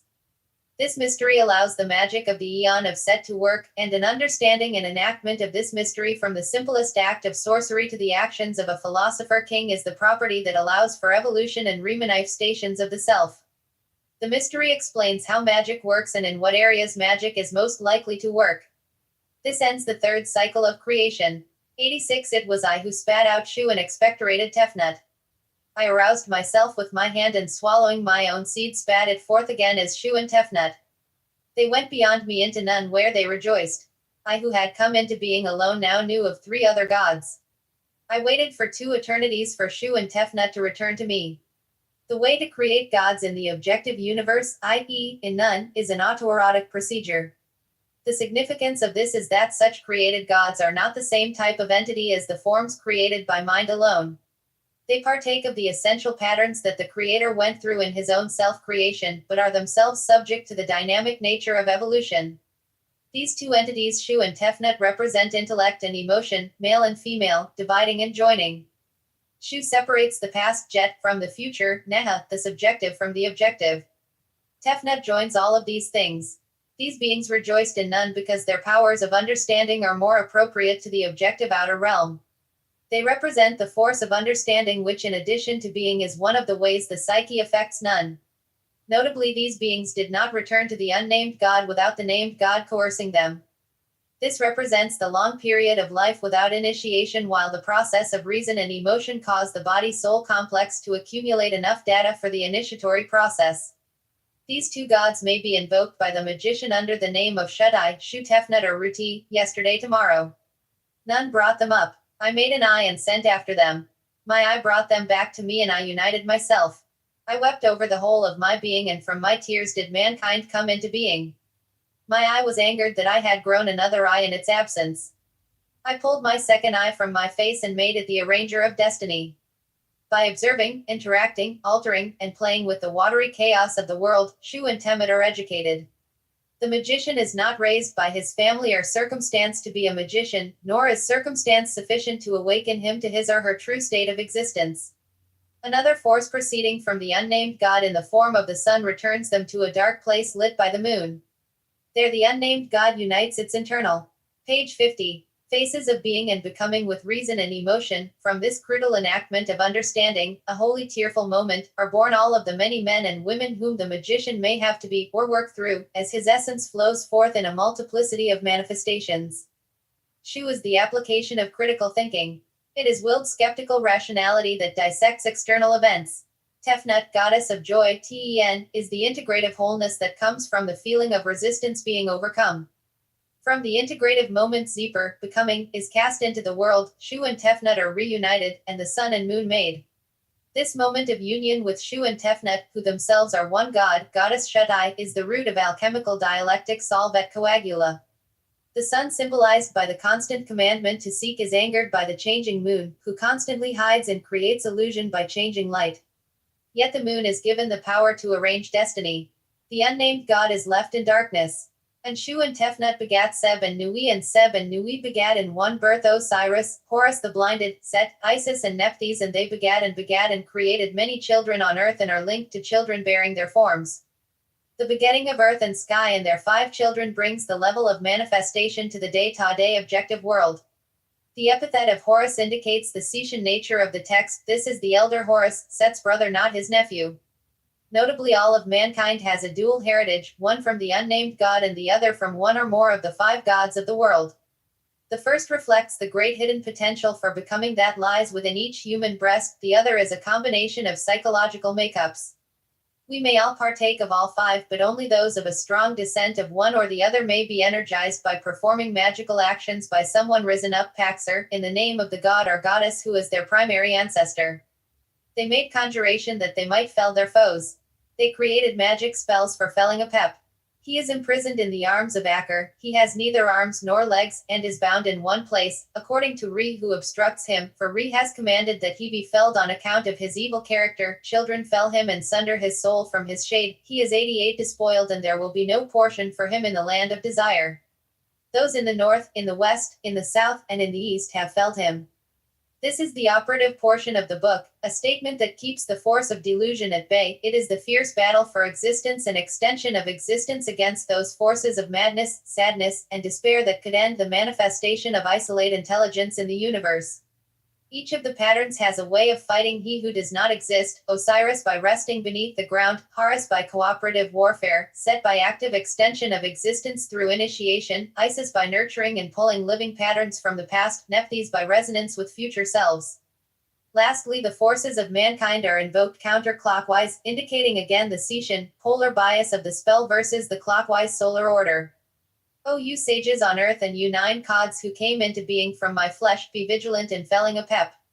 Exorcise him and destroy his name, do not permit his name to be spread abroad, his children shall not exist, his seed shall not exist, and he shall have neither soul nor body nor spirit, for he belongs to the eye of Re, and it has power over him and it devours him. I am he who has committed a pep to the flame. I have allotted him to the heat, I have given him over to the eye of Re which has parched him. It has consumed his body, soul, spirit, shade, and magic. He shall neither copulate nor become erect forever. Delusion, any imprecise fanciful knowledge that leads towards dissolution rather than transformation, is to be fought by sages, i.e., humans possessed of lore, and the 9 gods.